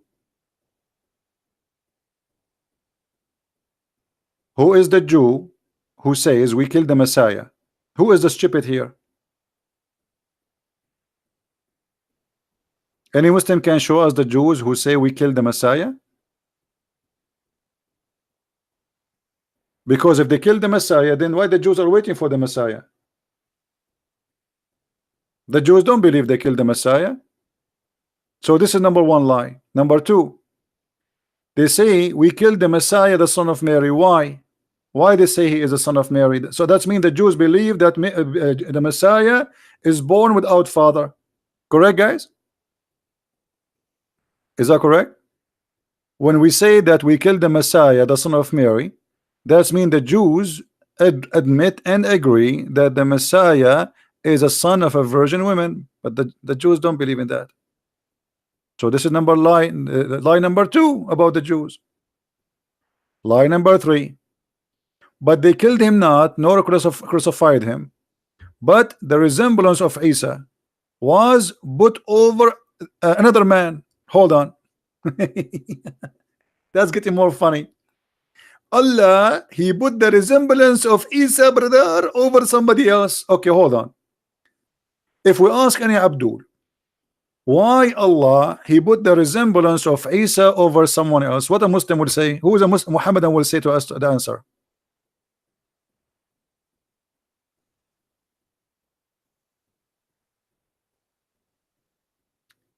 Sharia mean justice banned. That's not, no, that's not what Sharia is. I don't know, you are saying Allah mean peace. Are you Muslims really?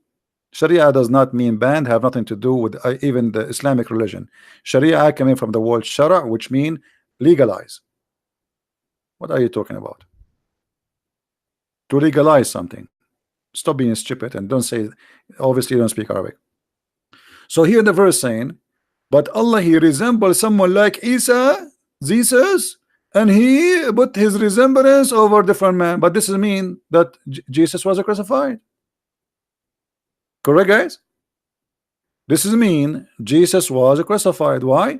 Because he just confirmed that people they saw someone look exactly like Isa. Is that correct, guys? The Quran confirmed that the true Jesus, the true Messiah, is the one who crucified. Because if I am now a human and I see someone look like Jesus exactly, speak like Jesus, have the voice of Jesus, have the hair of Jesus, and he is being killed in front of me, why I will not believe this is Jesus? Give me a reason. So your stupid Quran confirm that everybody was there. He saw a perfect Jesus in the cross. So nobody lie. The only liar here in this story is you, Muhammadan. 600 years after Jesus, you come back and you say, oh, it was someone look like Jesus. That means Jesus was on the cross.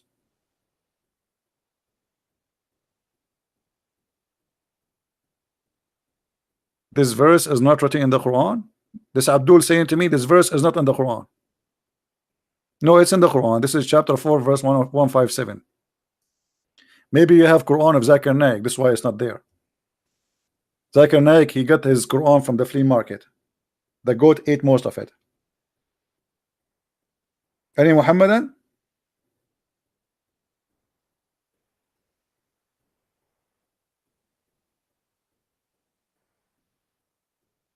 Huh?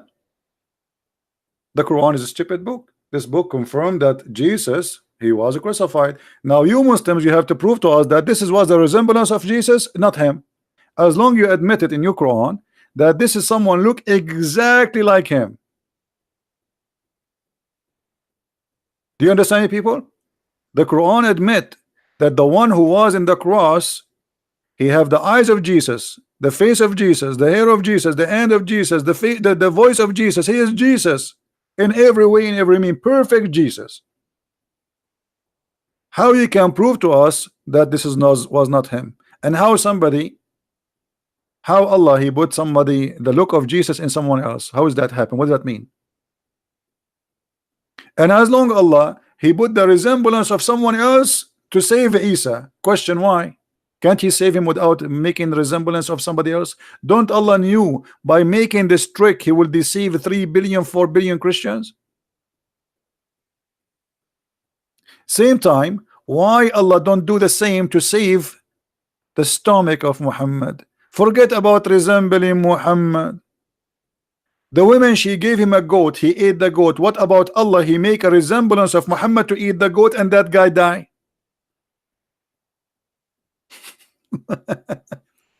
You know what I'm saying, guys? Why Allah wanna save Jesus by making somebody resemble Jesus, but Allah will not make somebody resemble Muhammad to save Muhammad?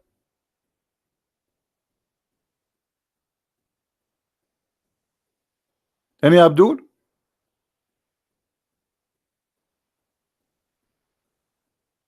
Here we go, your prophet, he died and he is suffering from the poison. If Allah resembles someone look like Muhammad, he eat the goat, Muhammad will be laughing right now and say, hey, hey, my feelings is fine, the guy who died is different one. Because Allah resembles someone look like me and he made him eat the goat. Do you see it?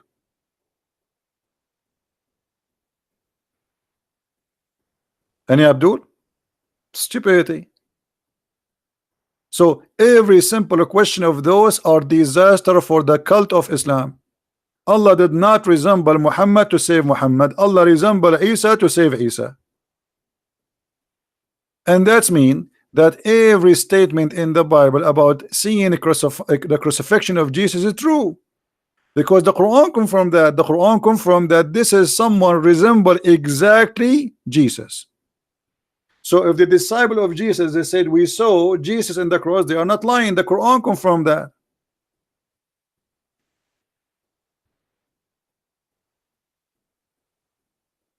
Any Mohammedan?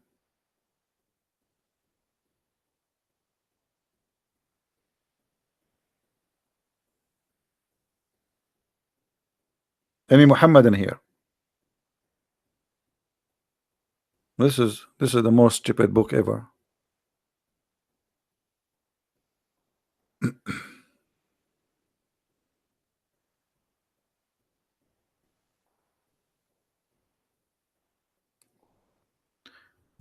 Until now, how many questions we ask about Islam? Zero answer. Why Allah he sent Adam in Sri Lanka? How Adam went all the way from Sri Lanka walking over the water coming to Mecca? Did Adam, brother, he built a ship by his own, brother? Why Adam landed in Sri Lanka and Eve landed in the Arabian Peninsula?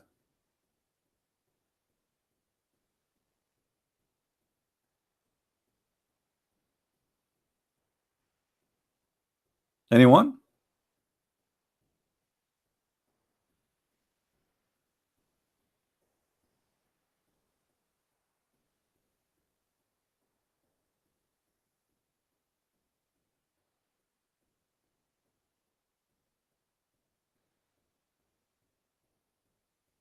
Any Abdul?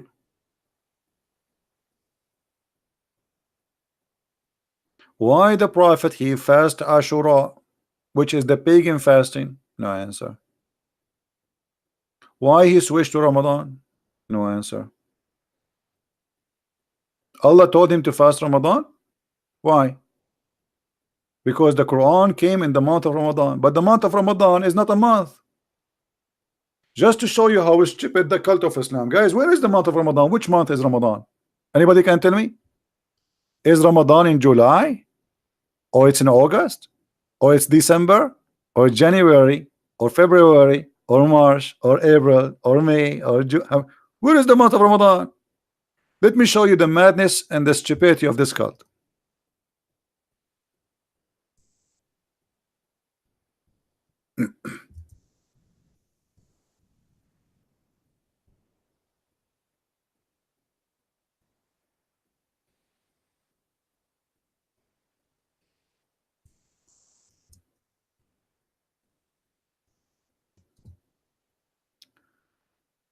Give me a second.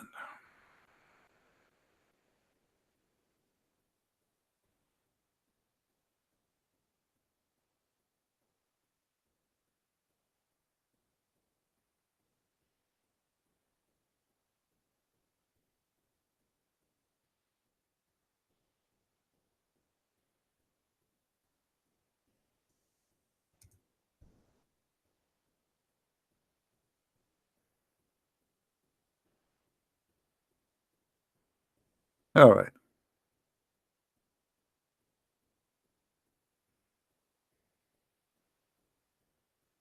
I'm trying just to find a website where it shows you the list of Ramadan for the last and the coming 10 years, and you will see that the month of Ramadan does not exist.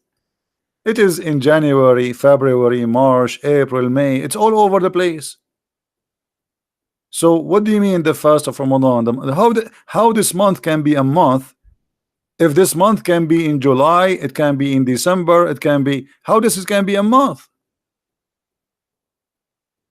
I will tell you how. But let me try to find you. Trying to find the list.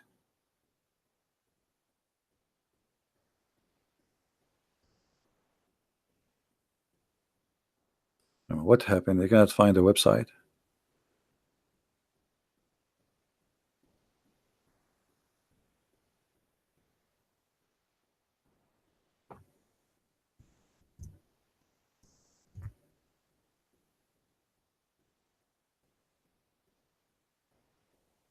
All right, look like we found one finally.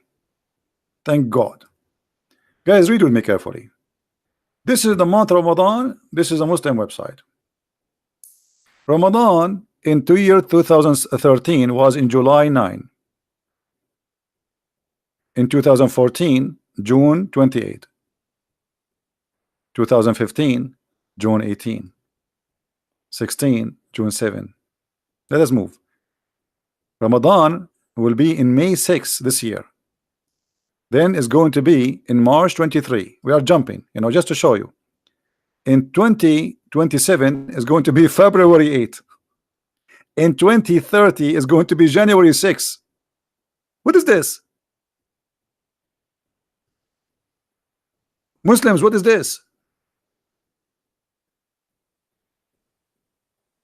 If Ramadan is when Muhammad, it's a date, and this is the date when he received the Quran, how this date can be January sometime, February sometime, July sometime, August sometime, September sometime? What's wrong with you?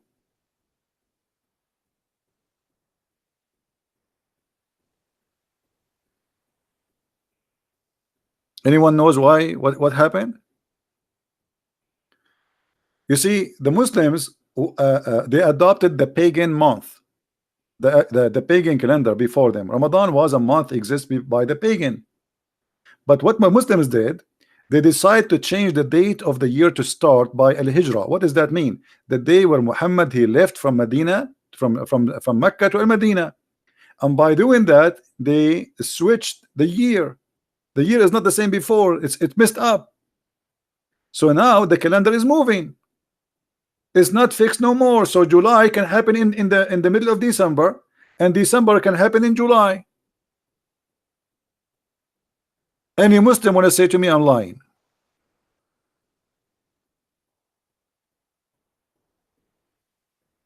What is this? Imagine Muhammad received Quran in April, and now you Muslims, you celebrate receiving Quran in January or in December, depend on the year. What's wrong with this cult?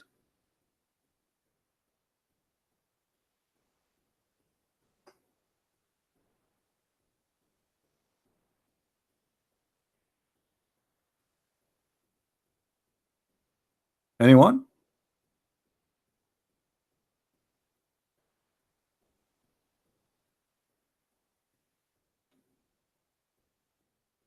No answer. What a stupid cult. Okay, let us go to the Quran. Just for the sake, there's a program, a comedy program. It's called for a laugh. For a laugh. Let us see how Ramadan is functioned in the Quran.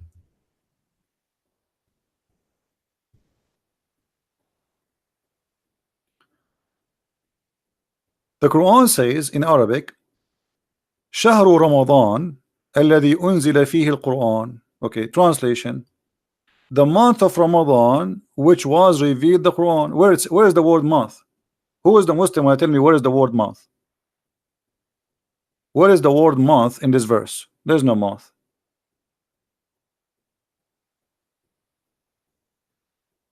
No, there's no month. The word shahr, you can go right now to the Hebrew, search for the word shahr. The word shahr is a word mean the moon. The moon. The moon of Ramadan, which was revealed the Quran. Muslims, how the moon of Ramadan is the where the Quran was revealed. In the Arabic language today, the word shahr mean the word shahr mean a month, but this is not the origin of it. The word shahr mean a moon. So the year for Allah is a 12 moon.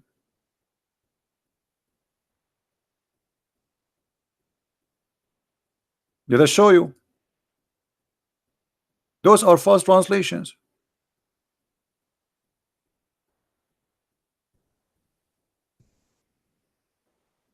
Hmm?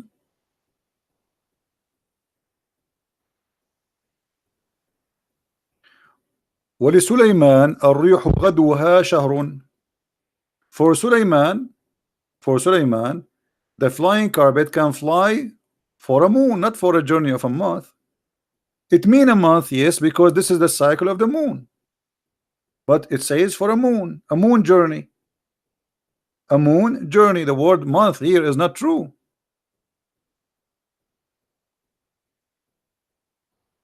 Any Abdul? No, the word shahr mean moon. Okay, hold on, let me show you. You Muslims are you live in denial, brother.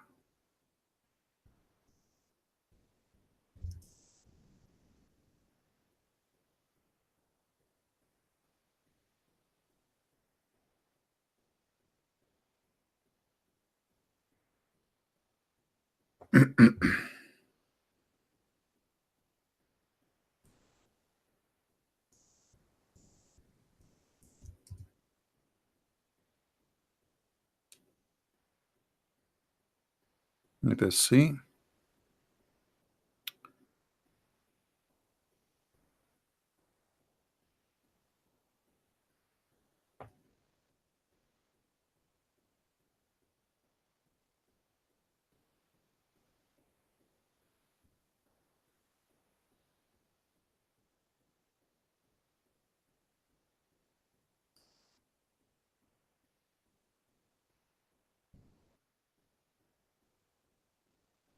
Do you see it?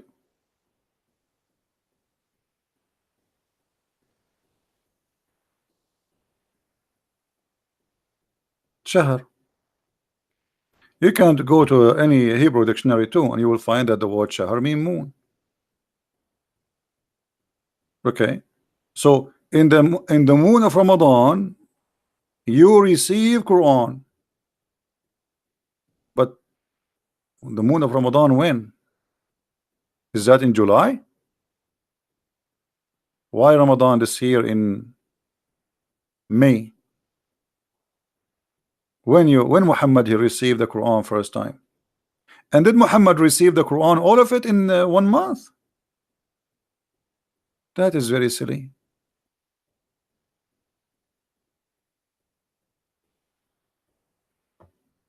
Do we have any Muslim, any Muhammadan? No. Yeah, the word shahr mean a moon. You know.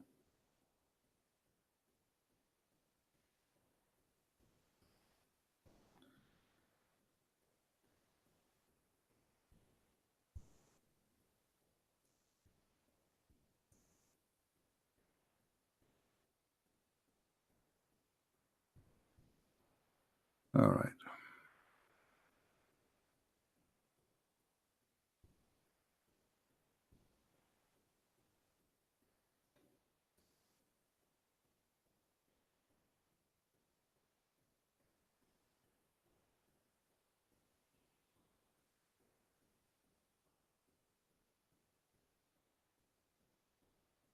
Any Abdul?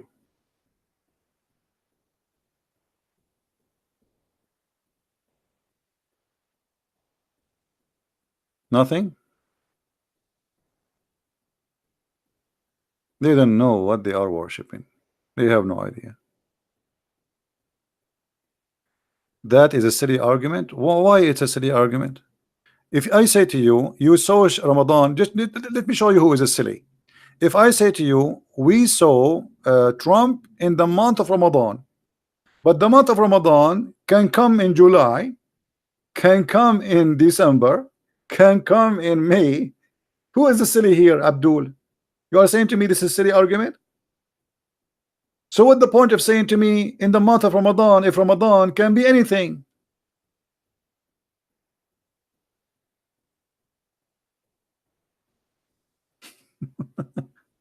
Let us see who is a silly here.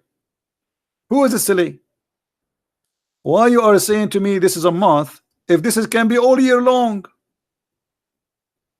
Are you slow?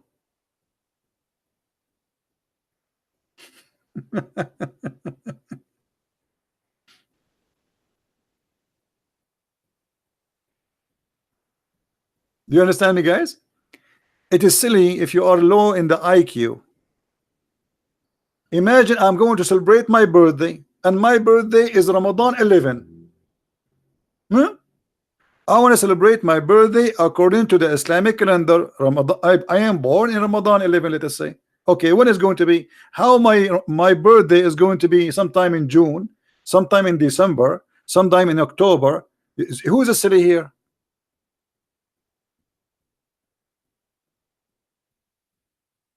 Maybe you are so slow to understand what's happening.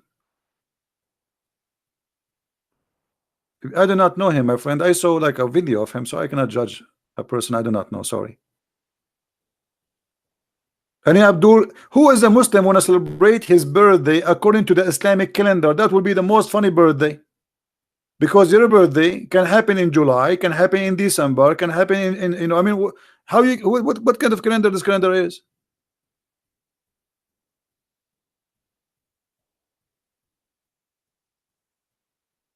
Hello? Where is the guy saying this is a silly argument? Is he still convinced that this is a silly argument?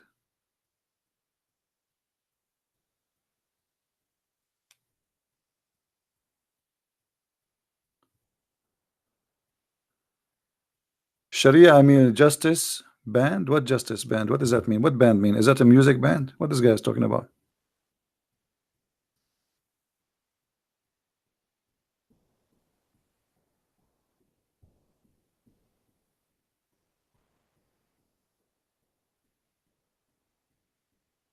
Hmm? What Sharia? I mean justice band. Let me show you your Sharia. You want us to talk about justice? Let's see justice. Let us show you the justice, the stupidity of the justice of Islam.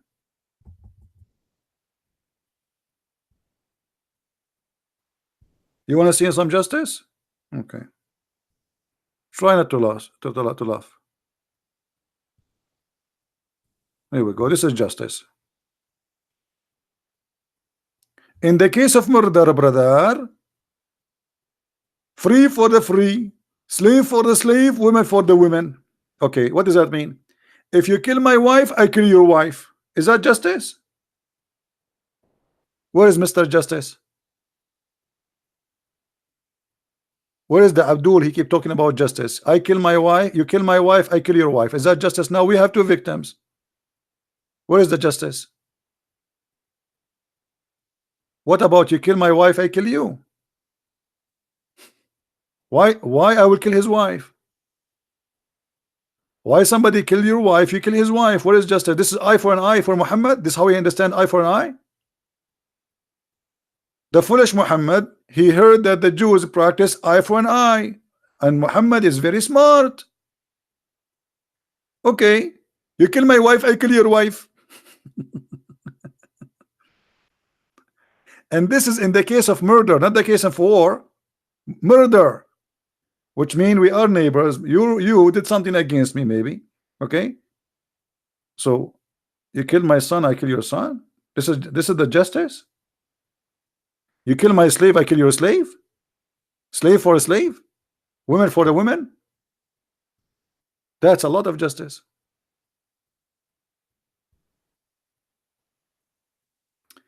Don't text me unless you are a Muslim.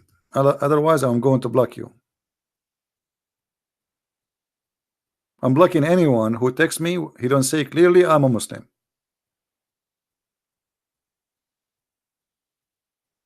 And then you have to call me. You keep texting me, I will block you. Any Abdul? Where is justice?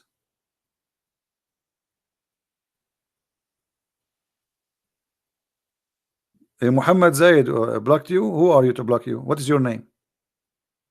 What is your name in Paltalk? You are the coward. Give me your name. I will call you. You are a coward. You did not. Did you text me?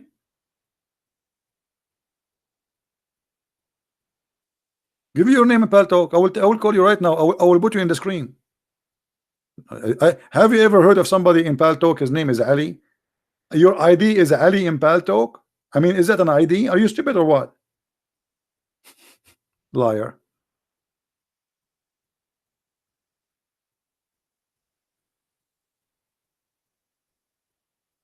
Yeah, I get that. I get that. Have you ever heard of an ID of somebody in a program have hundreds of thousands?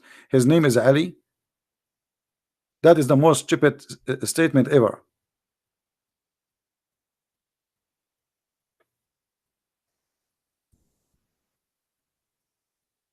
His name is Ali. True story.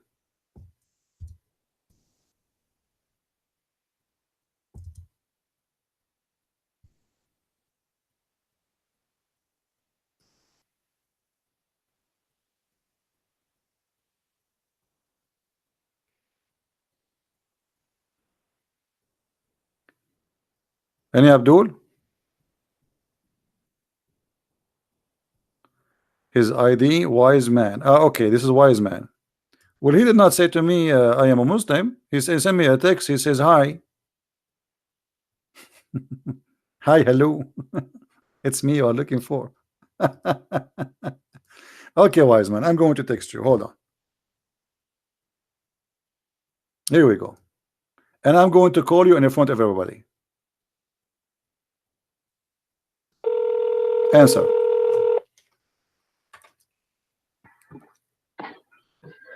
Hello? Hi, so Mark 16 is a forgery. It's deleted from most Bible versions. What is that? Mark 16. What about Mark 16? Is that in the month of Ramadan?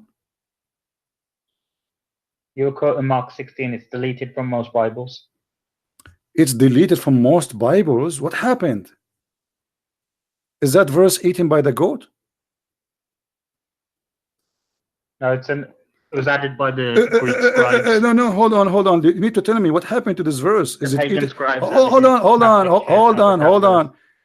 So No. Where Mark 16 is deleted from most of the Bible? Can you show me? Hello? Hello? Yeah, it's not in the English Standard Version. Okay, this will mean that the translation is stupid like your prophet, so? No. No, it's not deleted. Here we go. I will show everybody. Here we go. Here we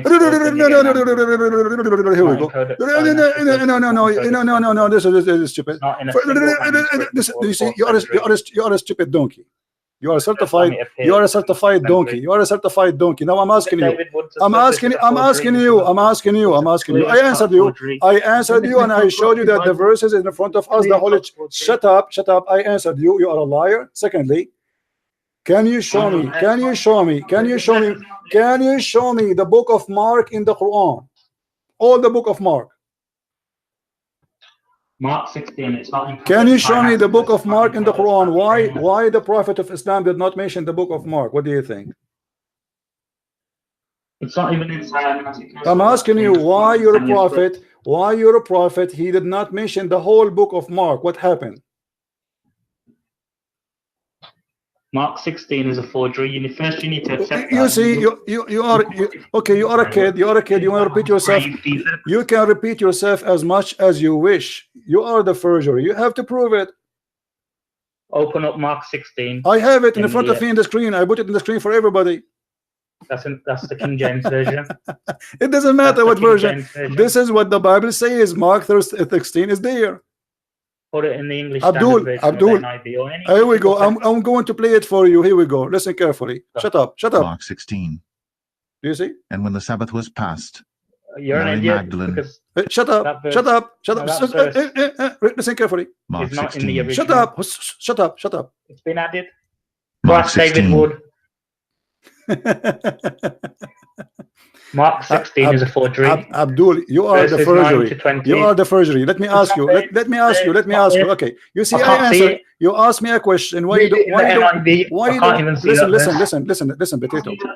Why you don't wanna? Why they wanna have a conversation? Why you just wanna repeat yourself over and over and over?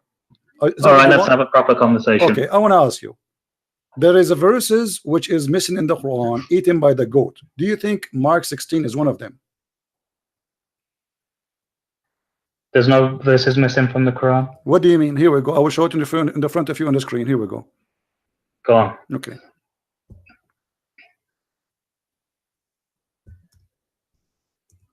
All right. And anyone can check Hold on. Mark 16. Don't Look at the anyone. footnote Yeah, in it's the in front of NIV. me. The verses are not there. I changed the translation. It's there. You are a liar. Everybody can go. And now, not there. here we go. Here we go. Here we go. Read the Is footnote. you said there's nothing missing in the Quran. Read with me carefully. The hate in front of you on the screen.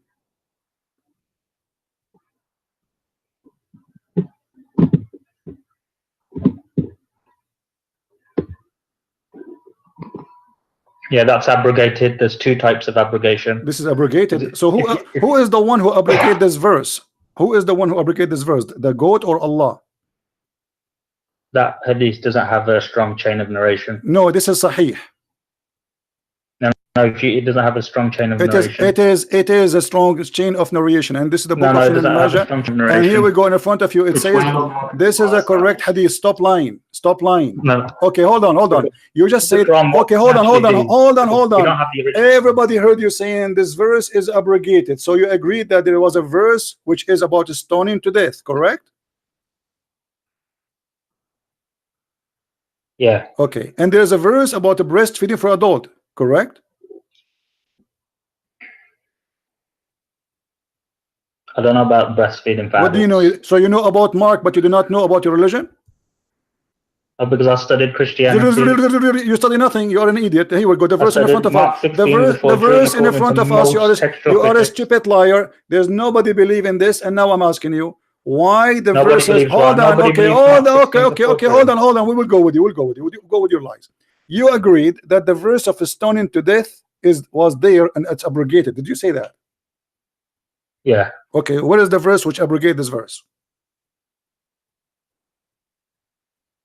It's in the Quran. Where?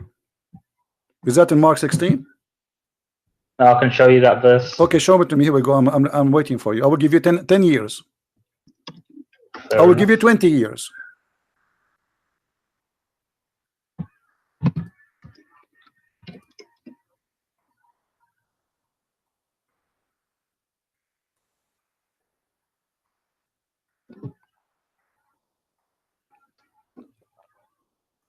If there is any Muslim in the chat, you want to help this Muslim brother, please help him.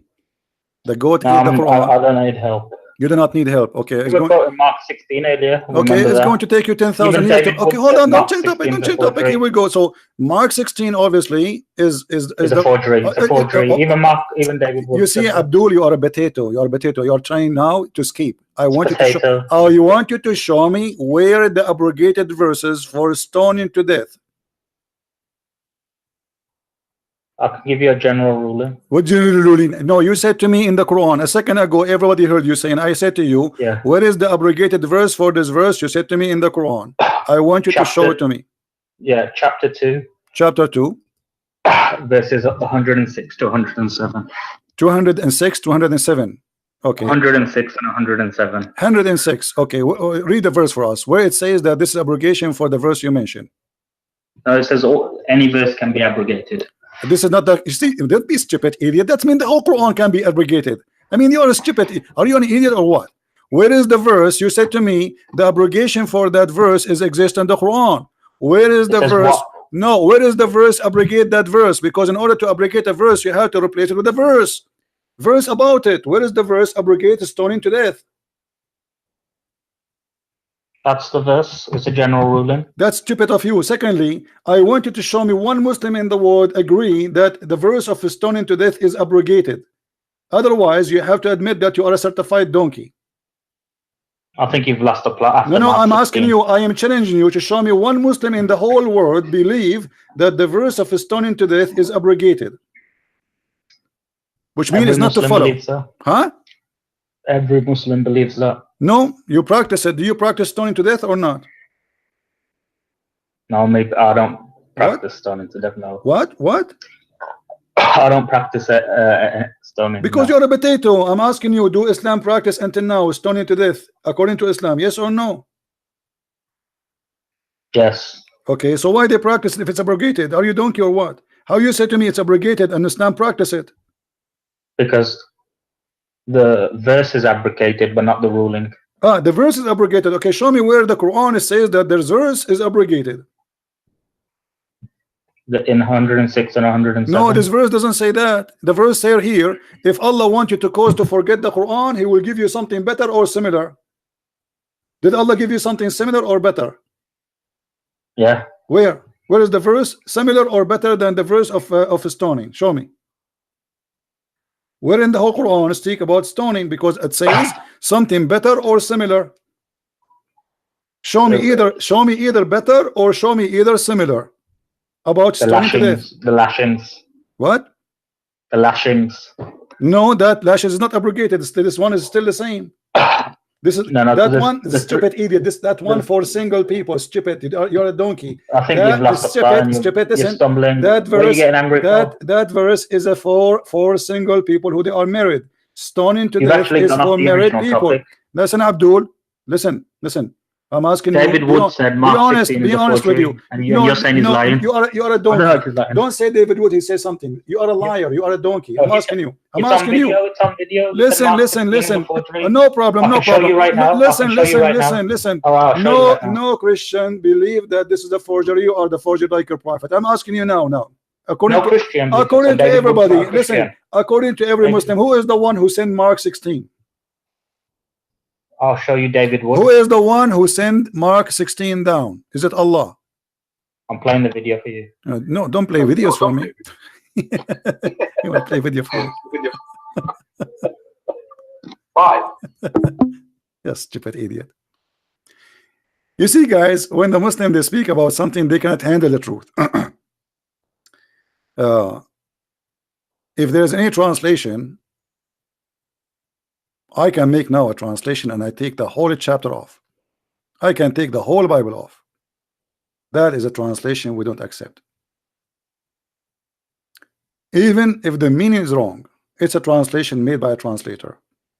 If we show them now Muslim translation which quoting verses as an example, the translation of what is named this guy, the one who made number 19, what his name, guys? Anyone remember? The one who was killed in Arizona? The Muslim, they say we don't accept it. This translation is rejected by us. You see the hypocrite how they are?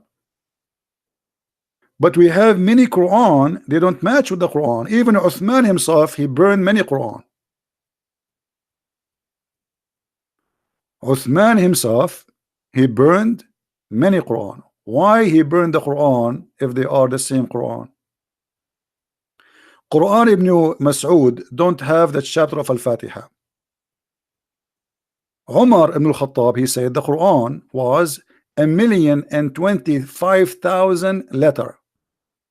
Today the Muslim, they have less than 270,000 letter, which means more than 85% of the Quran is missing.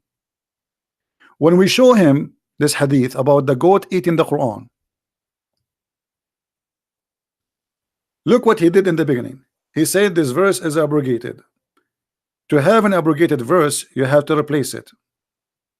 And there's no Muslim belief. Actually, he said to us, it's abrogated as a verse, but not as a ruling. Not as a ruling. What the point of abrogating the verse?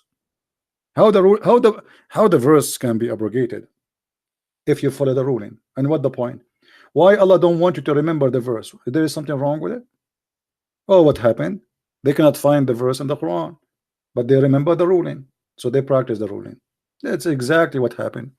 And here it says breastfeeding for adult. Where is the verse for breastfeeding for adult? Aisha, she explained what happened to the Quran. The goat ate it. The goat ate it.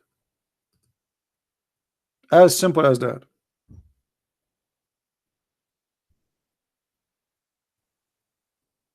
If there is any Muslim want to say that this is not true,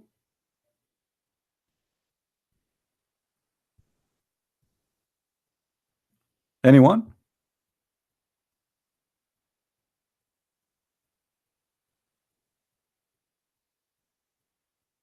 Who is a Muslim want to say something? There is an Imam, his name is Suyuti. Let us see how many verses missing according to As-Suyuti.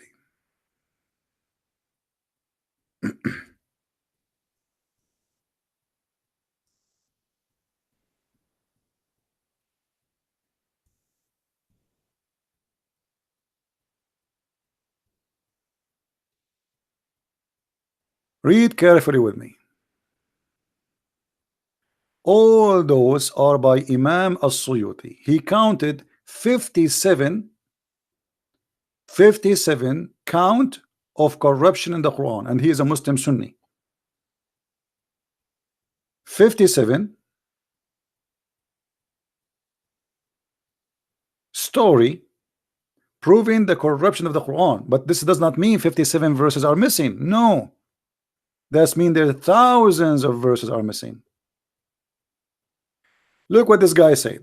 He said that the verses of stoning to death was abrogated. Look what Umar he said. Let me get him busted.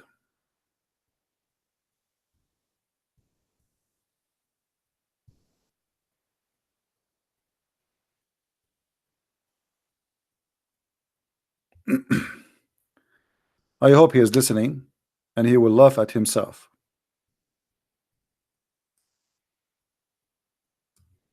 And we will show it to you from Sahih al-Bukhari, which is a very Sahih hadith. You're a liar. There's nobody believe that this verse is abrogated. Not by ruling and not by verse, but it's gone. It's missing. Look what Umar he said. I am afraid that after a long time has passed, people they may say, we do not find the verses of a rajam. The guy, does it say verses? Does it say verses or a verse? It says verses, right? That's mean there should be, we should have verses, not a verse. Not one. Verses of a rajam. Rajam means stoning to death in the Holy Quran. And he is afraid that they may go astray from the obligation which Allah has revealed. Okay.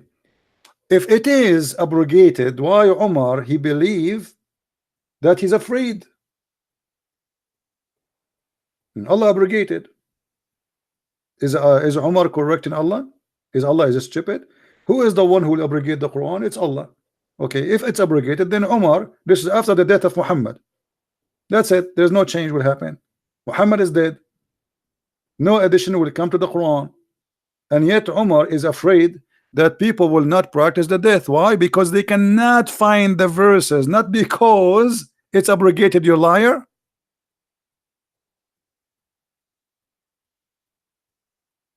Do you see it, people? He is not, because if it's abrogated, he should not be concerned, because Allah he made it abrogated. That's it. If Allah made it abrogated, Allah is all wise. He's not stupid, supposedly. If Allah says I abrogated, that's it. Umar he cannot complain about Allah's decision. But Umar he is saying it clearly, we cannot find it. Umar said, I am afraid that after a long time has passed, people may say we did not find the verses of Ar-Rajm in the Holy Book. And he confirmed that it is verses, not one verse. So why you are lying, saying to me this verse is abrogated? What a big fat liar you are. If it's abrogated by Allah or the Prophet, no Muslim will complain and no Muslim will say I'm afraid.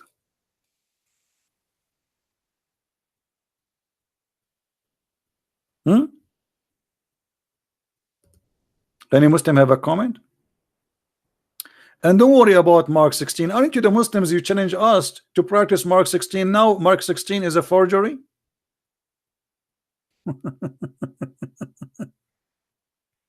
And you know what? Let us go with you. Let us say you are now excited. You found that Mark 16, according to you, is a forgery, but that will not change anything. Still, Mark, the whole book of Mark, saying that Jesus is God. So, what the difference will make for you? Still, Mark proving Muhammad to be a false prophet.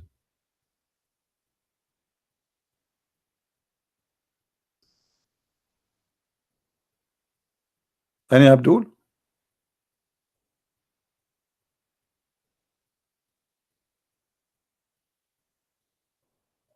Who is Abdul? And he said to us, a new life version does not have the Mark 16, correct? I never heard of this translation before, but here we go. This is Mark 16 in a new live version. Do you see it? You said it's not exist. This is a new live version. And by the way, this is just a translation. There's many translators. So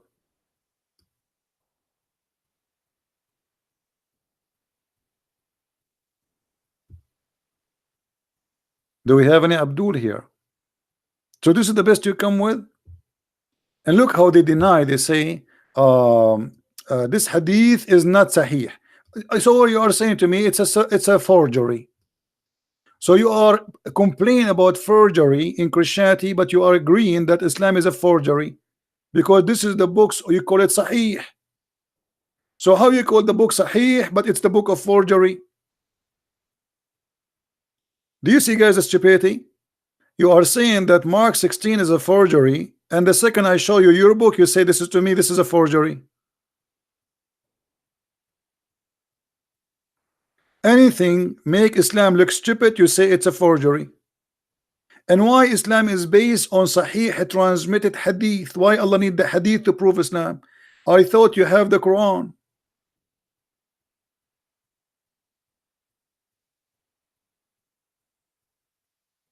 Why you need the hadith? Even your prophet, he said, don't write hadith. This to show you how stupid Islam is.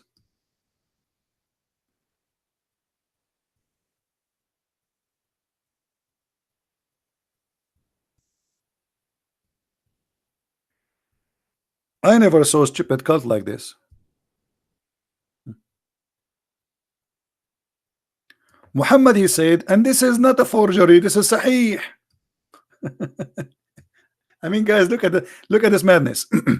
Muhammad said, don't write down anything from me, and he who took down anything from me except the Quran, he should erase it. Does it say that?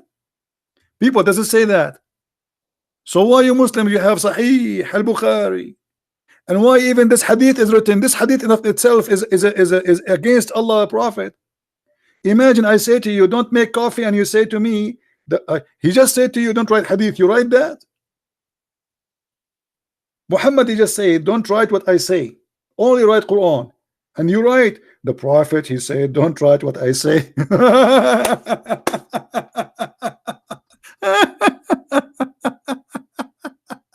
Unbelievable. The religion of the most low IQ ever.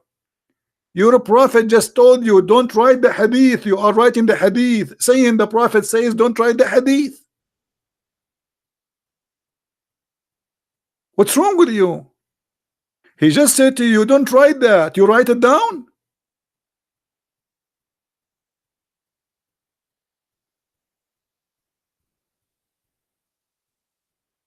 Me.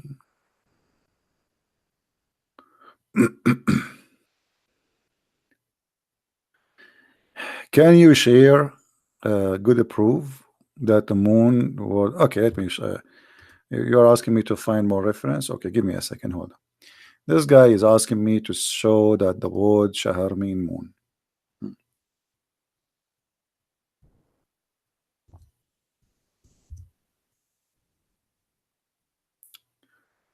All right.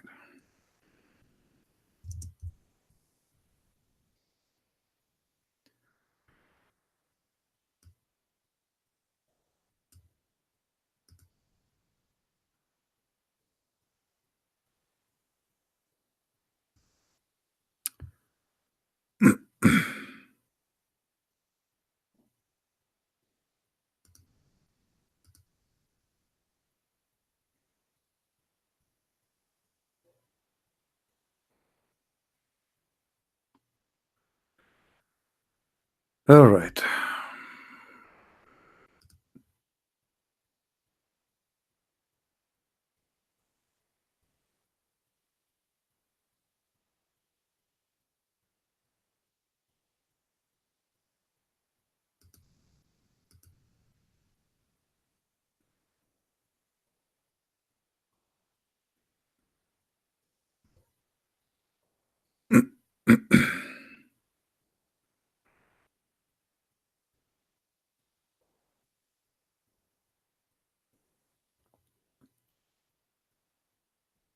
Well, I'm trying just to find an official website, not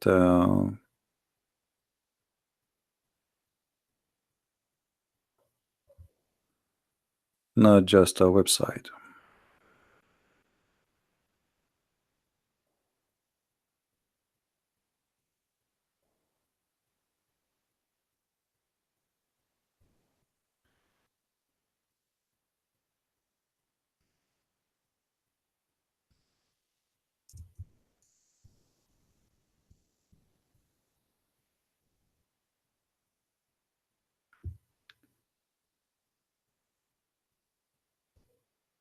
I found a website, but I want to show you something official, not just anything.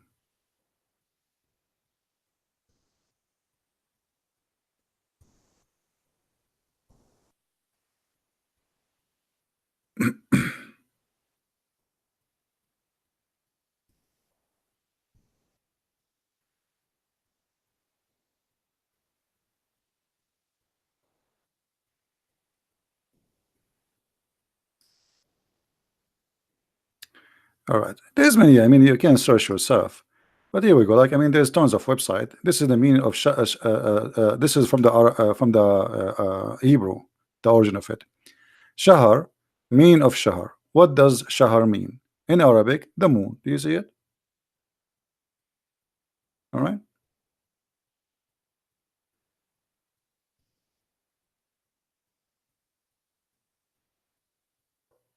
Do you see it? So you can search. I mean, this is basic knowledge. It's not like something really a big deal. But most of people do not know. But you know, most of people, they are ignorant. They don't want to earn knowledge. Yeah. So Shahr is the moon. Never was a month. But by time, because the moon practice became Islam, Islam is trying to copy the Jews. You know, the Jews, they use the moon for their calendar too. So Muhammad is copying the Jews. He copied the Jews, and by doing that, he copied whatever the Jews they have. And the word Shahr is the moon. So the Quran says, "Whoever of you witness the moon of Ramadan, not the month of Ramadan." How you can witness a moon? How you can witness a month? Let us go back. To witness a moon, to eyesight the moon, not only witness, actually.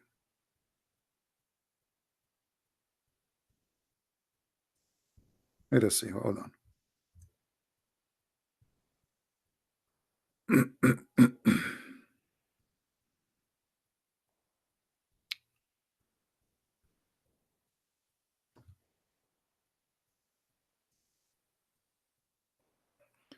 Sometimes you might be confused because the Muslim translation is kind of confusing. Okay, do you see here what it says even in the Muslim translation? Guys, let us say, whoever of you sight between two bracket, shahr, hilal, huh? Whoever of you witness what? Sight what? Sight. Do you know what sight mean? People, what sight mean? Is sight is something we see? Is that correct? When we say sight, does that mean we see something? Are you following with me? Guys, are you listening or not? When we say one of you sight something, sight, it means we see it, right? Okay, see what? Even between two bracket in the Muslim translation, they say the crescent first night of the month of Ramadan. The crescent what? The crescent moon. You cannot sight the month, you sight the moon.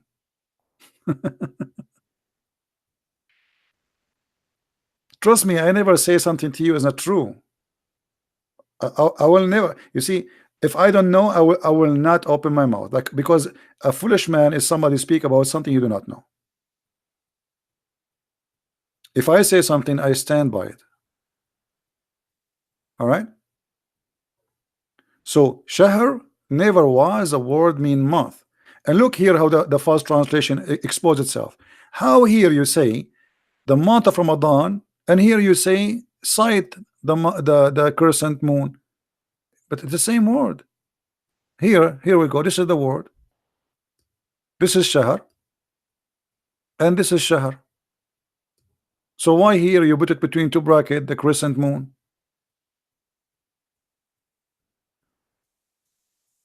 You see it? So Ramadan is not a month, it's a moon. Whoever of you witness sight the moon of Ramadan, the Muslim, they believe that Ramadan is a moon, and that is the moon of Ramadan. So when you sight the moon of Ramadan, which is the crescent moon, and here you need to ask yourself, why the crescent moon? Why it have to be the crescent moon? What about seeing the moon? Any Muslim knows?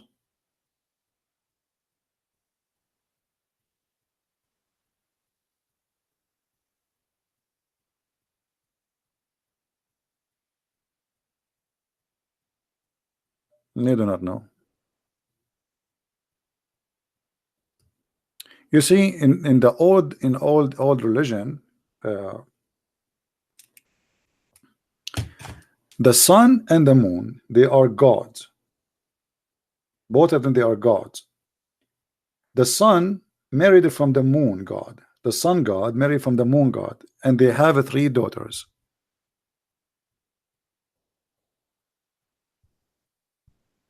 You remember their names, right? Allat and Al-Uzza and Manat. Chapter 53, verse number 19 and 20. Al-Lat, and we explained to you before, the word Al does not mean the, in this case it's mean God. Al in the old Aramaic and Hebrew, it is a word mean God. So you put al before. Now the word al in the new Hebrew transformed to be el. So instead of al in the Hebrew today, we have el, Emmanuel, Elohim. Okay, el. So al, the same word al became el. So in the old Hebrew, it was Israel, not Israel. It was Mikael, not Mikael. All right. Now, al is an Aramaic word which is God. Have nothing to do with any God. Any God. You put it in the front of anything, you make it God. So, al-Lat, God Lat. Al-Uzza, God Uzza. Makes sense, right? Those are goddess, female. They are the daughters of Allah. Once I heard somebody asking the funny James White. They ask him, do Muslims worship the moon god? He says no, because the Quran says don't worship the moon. That's stupid.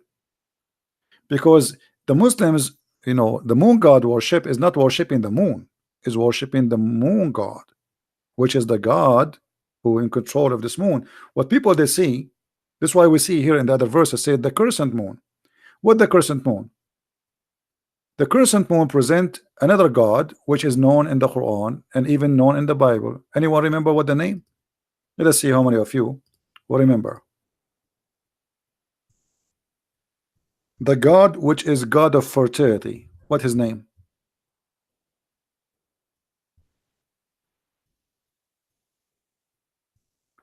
Anyone remember?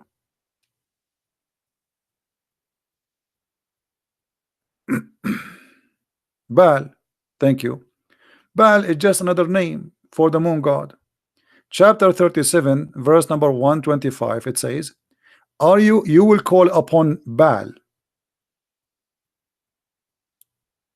and you forsake the best of the Creator. The stupid Muhammad do not know that Baal is just another name for other nation for the same God, the god of fertility.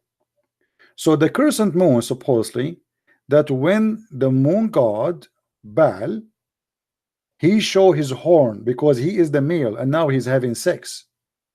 This is why the Arab, when they have the crescent moon, they start all their activities, which is about like, let us have sex, because now the god of fertility, he will make the women have a child. If you go in the black stone, you will see that the black stone made in the shape of a vagina. Why it was made in the shape of a vagina? Why it's not made in shape of something else? Let us go to the black stone. Hold on.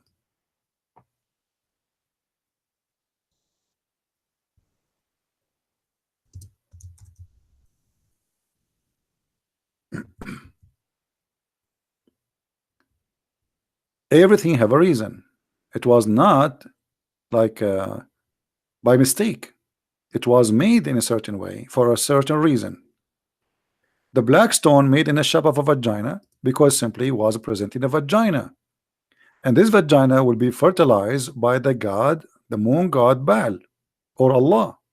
Allah.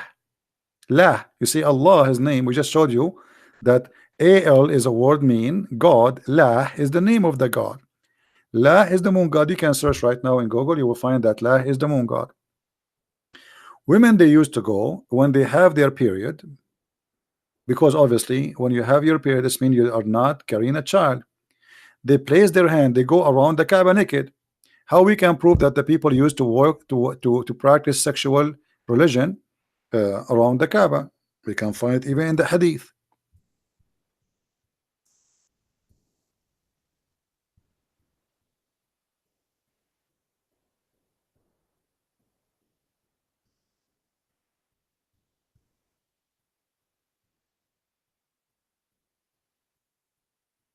Let us see.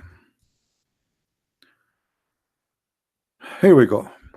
Sahih Muslim, Hisham narrated in the authority of his father that the Arab,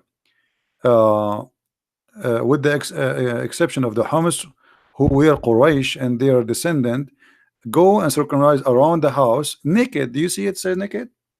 Did you ask yourself why they go naked? What is the religion? What is the religion was a practice in around the Kaaba which required you to be naked?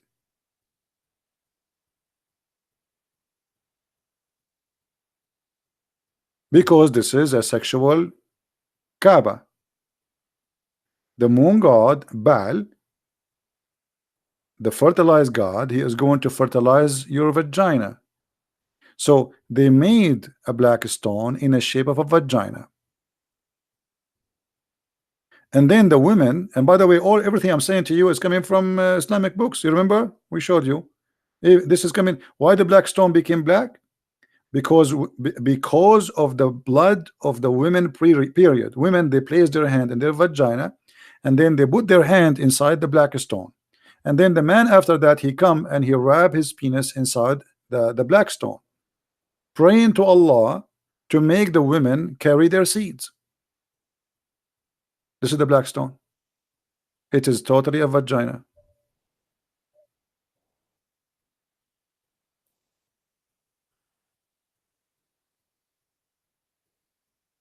Any Muslim want to say to me, I challenge you, you are a liar? Who is a Muslim want to challenge me?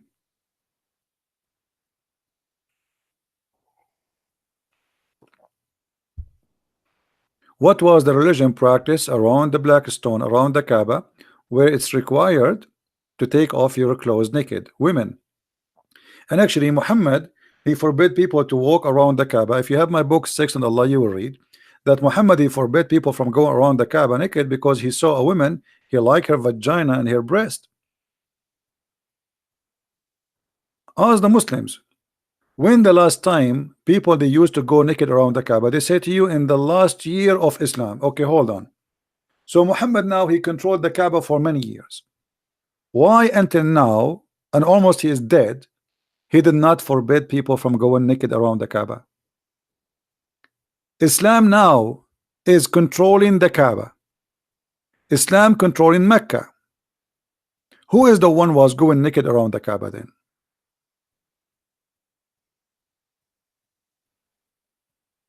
And why Muhammad did not forbid it? Allah have time to tell us don't eat pork? Where is the verse in the Quran that says don't go around the Kaaba naked? Why Allah don't mention that? You know what I mean, guys? Isn't it this is very important for Allah to mention? If Allah is a true God and the Quran is from Allah, which one is important in to say to us in the Quran you can eat at home, like we see in chapter 24 verse number 61, which is extremely stupid, or to say don't go naked around the Kaaba? So Allah have time to tell us there's no sin on you to eat alone. You can eat in your father home, you can eat in your mother home, but he don't have one verse saying to Muhammad, hey Muhammad, tell those people to stop doing that. They are going around my house totally naked. Why Muhammad never received any statement from his God saying don't ever do that? There's no restriction on blind, no restriction on lame, no restriction on the sick, nor on yourself. If you eat in your houses, look at the wisdom. That is hilarious. That's God. The one is talking here is God.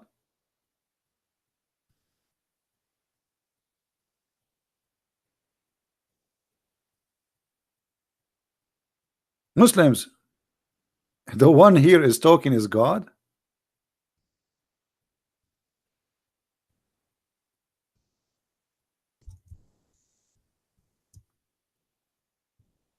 What is that? And he have no time to say to Muhammad, don't let people go around the Kaaba naked. This is God.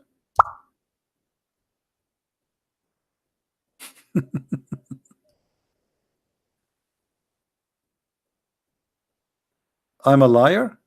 Haji, are you there? Haji, who is a liar? Haji, Haji, what do you say? Why the people used to go around the Kaaba naked, Mr. Haji? Who is a Muslim will tell us what was the religion practice around the Kaaba by the Arab? Require them to take off their clothes totally naked. What is that religion? Nakedness always involves sexuality. When we say naked, we mean naked, literally naked, nude. You see, guys, it says here clearly, even in the Muslim translation, in the state of nudity. Do you see that?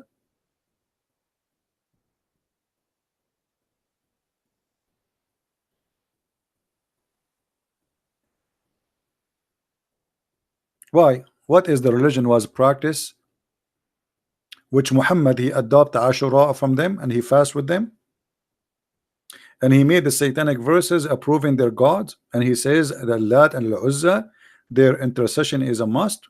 What is that religion which is based on nudity?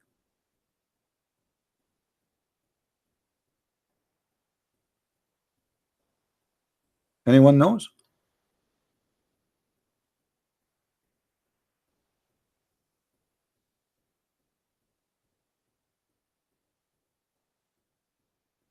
Nobody?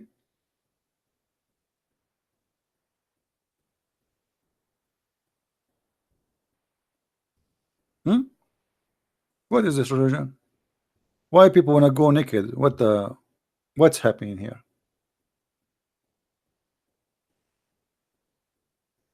What exactly the practice? By the way, the naked here are not only men and women. Party. Man, if Muhammad he keep doing that, the Hajj will be very, very popular. You see, you have nude beach in the year 2019 in Europe. They have it before you, the Arab, long time ago.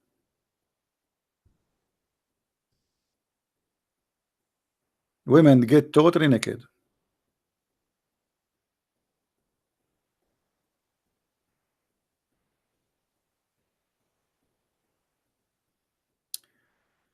Ashura is the same day as Yom of Kippur, 10th of Tishri. Muhammad took it from the Jewish. Actually, there's a hadith that says that Muhammad he saw people fasting in the day of Ashura.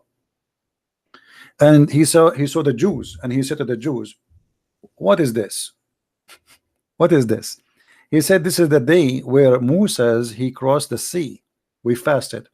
Muhammad, he says, we are more close to Moses from you, and he start practicing Ashura. For the one is talking about Ashura.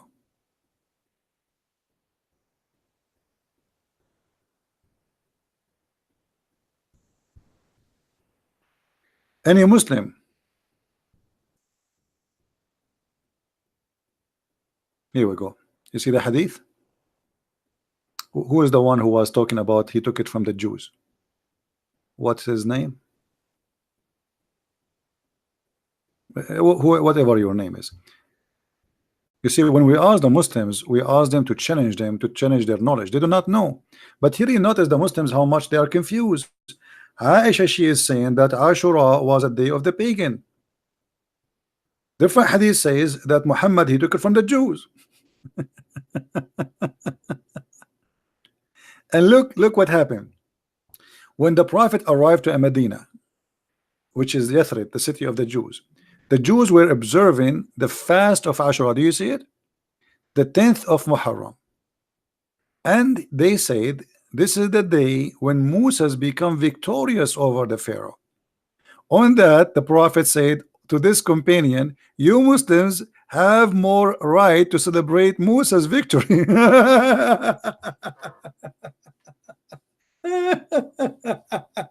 So it was not Allah who ordered him. Muhammad here clearly is copying the Jews.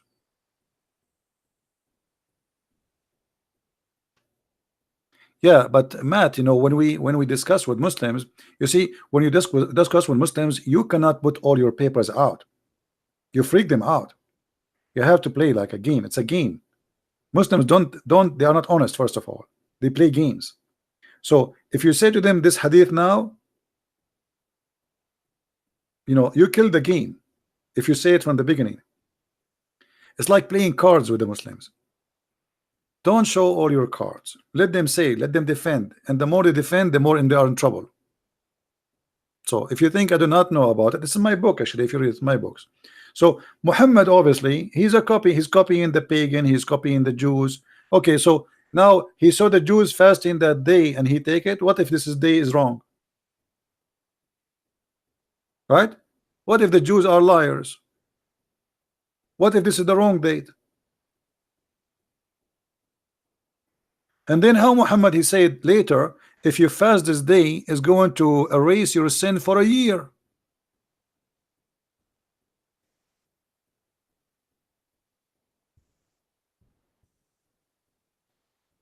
Where he got this belief from?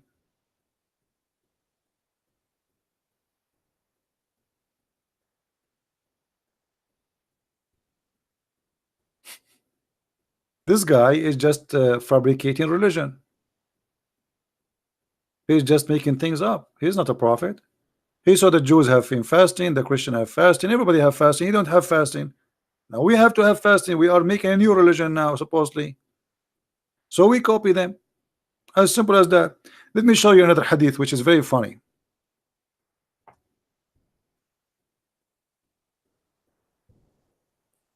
Once Muhammad was performing a funeral prayer on a Muslim. The Messenger of Allah, SAW, this is like a Mercedes-Benz, you know, in that time, used to stand up for a funeral, entered the crops, was placed in the grave. Okay.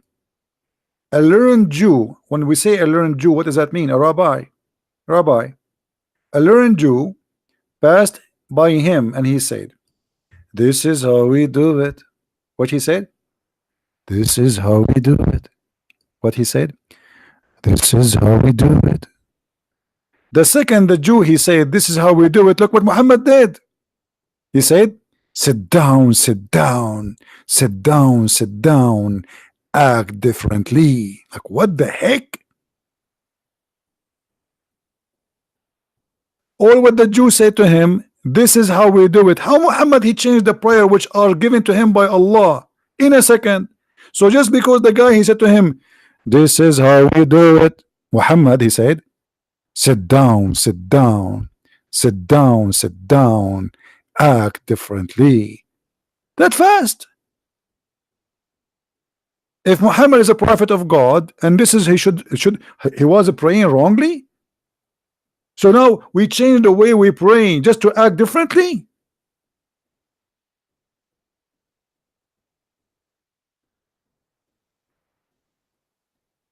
I wish I can pray for you. There's a song. It's called "This Is How We Do It."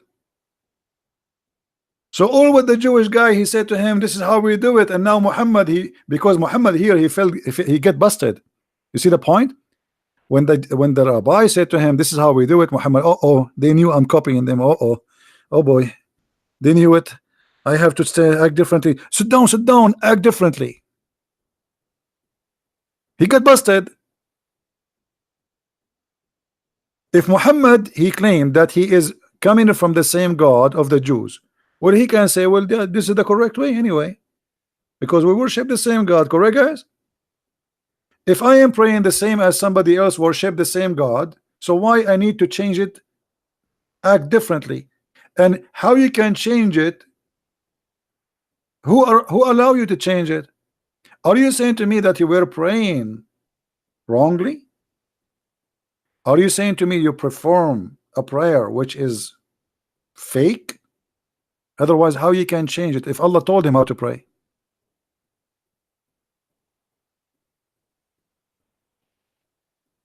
You know what I mean, guys?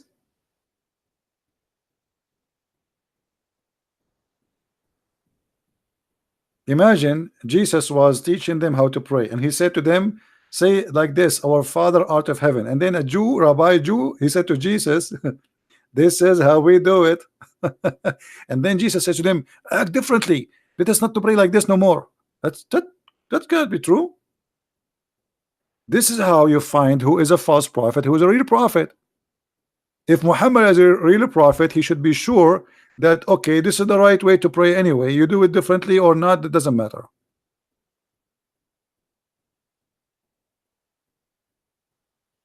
This is how we do it. You know what? I wish I was exist in the time of Muhammad. I will drive him crazy. I will keep walking by whatever Muhammad he do. I say to him, "This is how we do it." And then Muhammad, he have to act differently. As an example, Muhammad, he eat from his mouth. I will say to him, "This is how we do it." Muhammad, now he cannot eat from his mouth no more, because this is how we do it. He have to eat from different place. Muhammad, he see by his eyes. I will say to him, "This is how we do it." Muhammad, now he have to use his ears. He cannot see by his eyes no more. Muhammad, he sit down. I will say to him, "This is how we do it." Muhammad will never sit down. He will stand up. He will sleep standing. Well, what is that? We just say to him, "This is how we do it," and now he change it.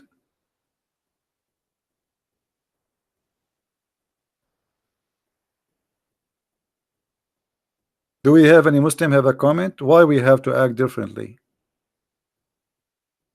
But you know, we have to admit, you know, the prophet, he brought a lot of knowledge to mankind which nobody knows. No Jews, no Christians, no Hindus, no Buddhas.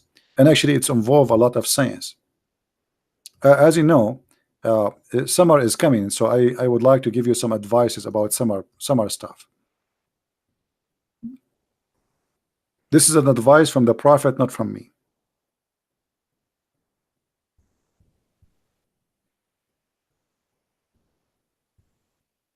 All right.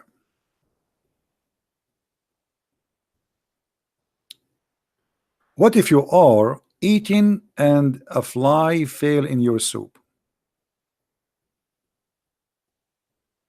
What you do? Summer is coming, and insects are going to be going crazy. You are eating a soup, expensive soup. A fly fell down in your soup. Zip, zip, zip, zip. Up. The fly fell down in your soup because the fly getting hot. I think she think this is a swimming pool or something. And now the fly have bacteria and viruses, brother. So how we can, I mean, we cannot throw the soup. So what we do, the prophet, because he is a genius and Allah taught him something nobody knows, he said to the Muslims, dip it, dip it, dip it, this is how we do it, dip it, dip it, dip it. This is, I want a Muslim to practice this. I want a Muslim to make a video live and the fly fell down in his soup and dip it, dip it, dip it. This is how, and then after that you drink the soup.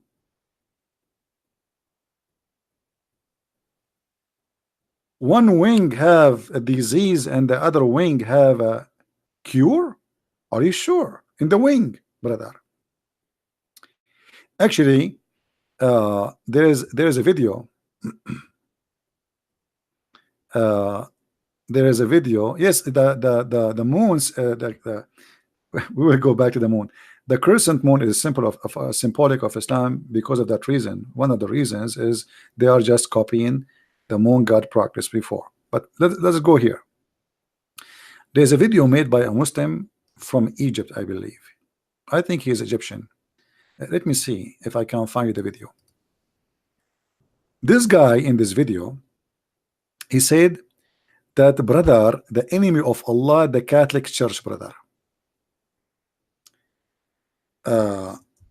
they hire 2 German scientists from Germany. To what? 2 German.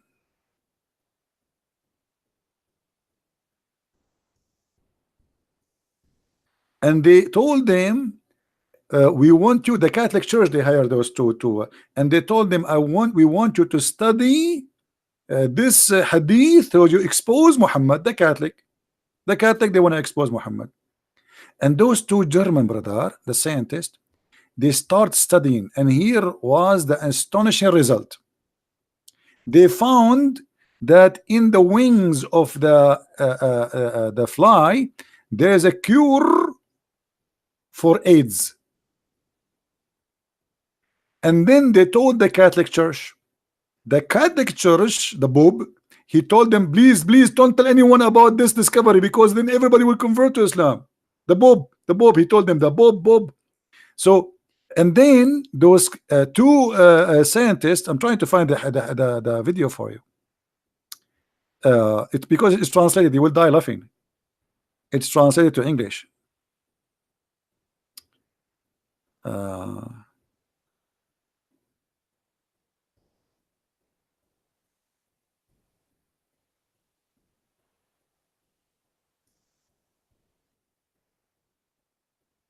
Let us see. Anyway, like after they discovered that, those 2 scientists, they sold the secret to a company. It's called Bayer in Germany, and they made the medicine for AIDS from it, and they sell every bill for $500, brother. From the wings of the brother, the fly, the right wing. I don't know if you guys can search for it. I'm trying. It should be there. It's in the memory. You know this project called Memory TV. I'm trying to find it. It's very funny, hilarious.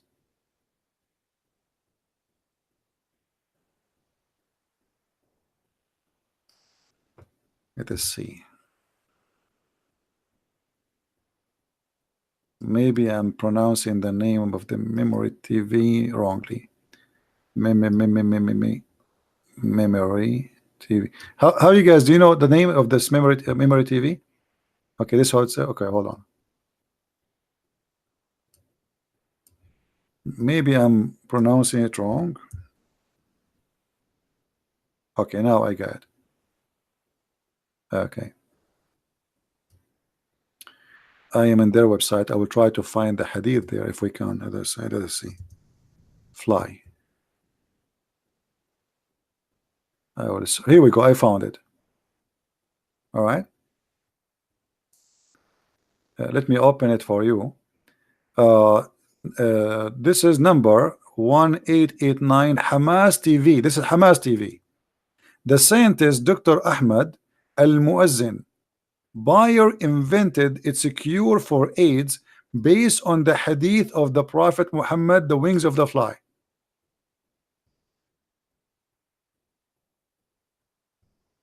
Brother. Anyway, I'm going to delete my videos anyway. I mean, but anyway, this is the link, guys. You can watch it there. No need for me to play it. All right.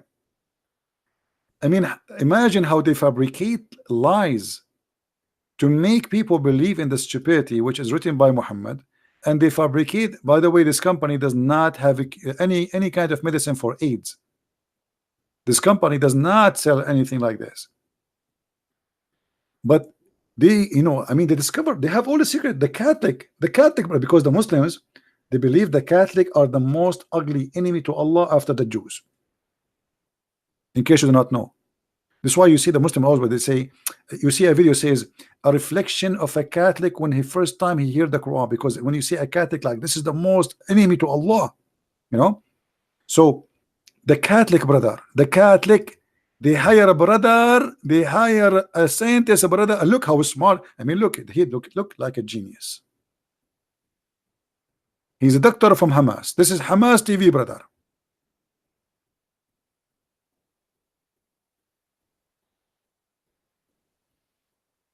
And this is the title. You can watch it later. Hamas TV, scientist, doctor. This is a scientist, by the way. This is doctor. This is a doctor. This is a doctor. There's other video, by the way. I made a video about him, and he reported me to YouTube. Copyright and privacy claim. He was speaking why we should not eat swine. Anyone remember the video? Why we should not eat pigs? Who remember? Let me see if I can find you the other video. Anyway, this guy, he made the video why we should not eat pigs, and he come with the he's trying to prove to us that we should not eat pigs. Why? He said because if you eat a pig, you are eating a Jew, because Allah, he cursed them, he made them pigs. And he wanted to prove to us that pigs are dirty. He says they are the only animals they have sex with their mother. Let's see if I can find you why we cannot eat swine.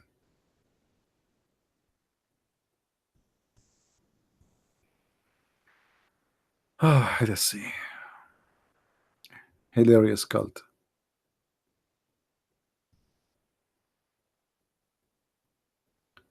When stupidity become a religion, what you can do? I don't know. You need to find it. You see, I'm not finding things easy today. It's not my lucky day. I'm not finding videos easy. I'm searching, but I cannot find it.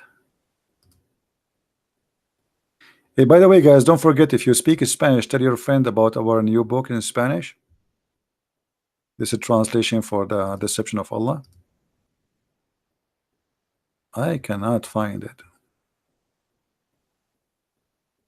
Anyway, maybe you can search for like why we cannot eat a swine.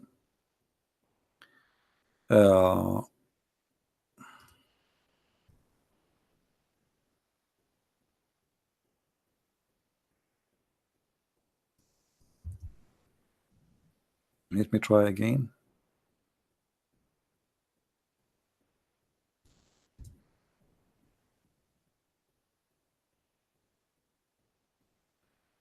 No, I'm not being lucky.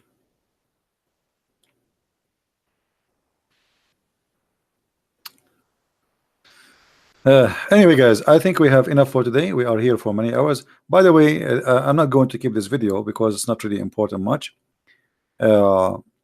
There's a video I made a few days ago, and only a few of you downloaded. I made a comment down in the comment section.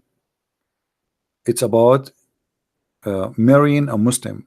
I encourage you, all of you, to download this video. It's extremely important. Please download this video. Let me I have somebody coming to my door. Wrong timing. Hold on. Yeah, so download it, because let me pause it for you.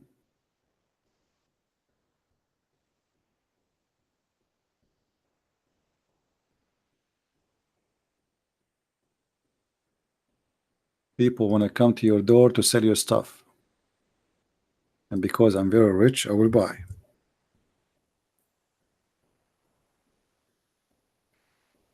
All right, this is the video.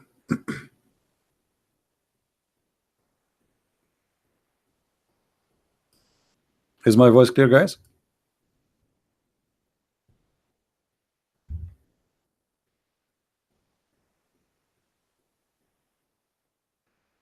Yeah, so please download this video because it's very important, and I found only maybe one or two of you download the video already.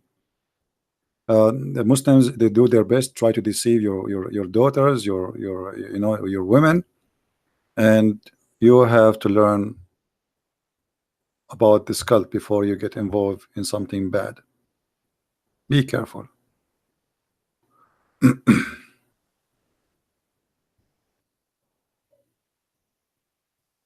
Why I'm taking my videos off? If I don't take them off, YouTube take them off. I am targeted by YouTube day and night. So if you want my YouTube, you need to download them immediately. Otherwise, I have no choice but to take them. The Sharia YouTube, the Sharia department of YouTube, they always target my channel. So I don't keep my videos. All right. So you need to support me by downloading my videos. Anything I do, anything I say, they don't agree with me. Otherwise, I should have like now thousands of videos on my channel, which will bring a lot of people to subscribe to, right? Why you want to make a video and take it off? But we have no choice. Those liberals, they are siding with the Sharia law cult. Oh yeah, the Muslim, they sponsor the YouTube sponsor Muslims. Go and see how many videos against me, hate, calling names. Even the other day, there's a guy, he asking the Muslims to go and report David Wood, and he said word by word, this is how you can harm him. It's a hate teaching crime. Actually, David Wood, he should report him to the police. He said it clearly, this is how you can harm him, and his video is there. All right.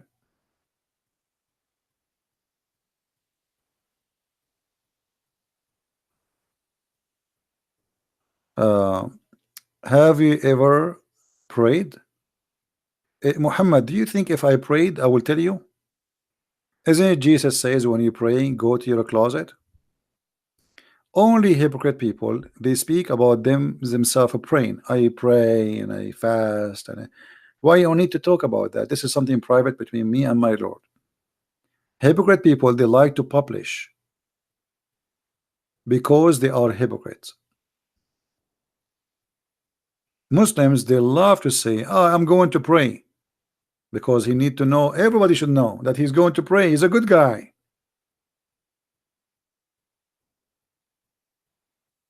Right?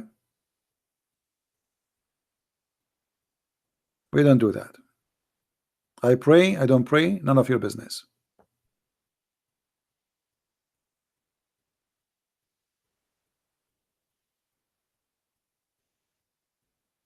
Anyway, guys, I want to say thank you for being here. We have enough for today, and until we go again, I hope tomorrow.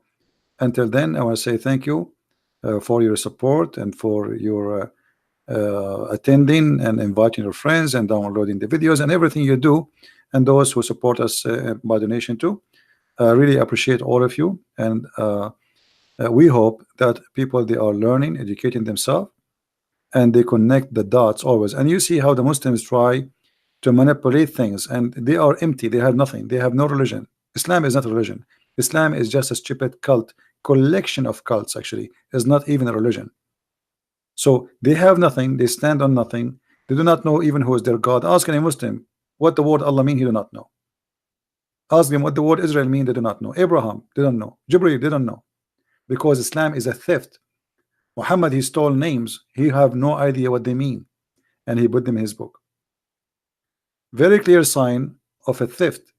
Imagine you write something in your book and you yourself you do not know what you wrote or what it's meant, but yet you claim that you are the one who wrote the book.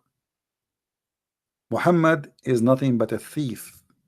He stole his cult from some from the Jews, some from the Nasara, not Christians, some from the Sabians, some from the Arab pagan, the Blackstone, the Kaaba. It's a collection of everybody. Islam is a shish kebab, salad, falafel, hummus, all together.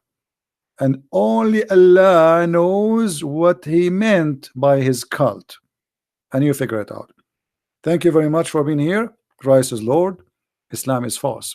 And see you soon again. Take care.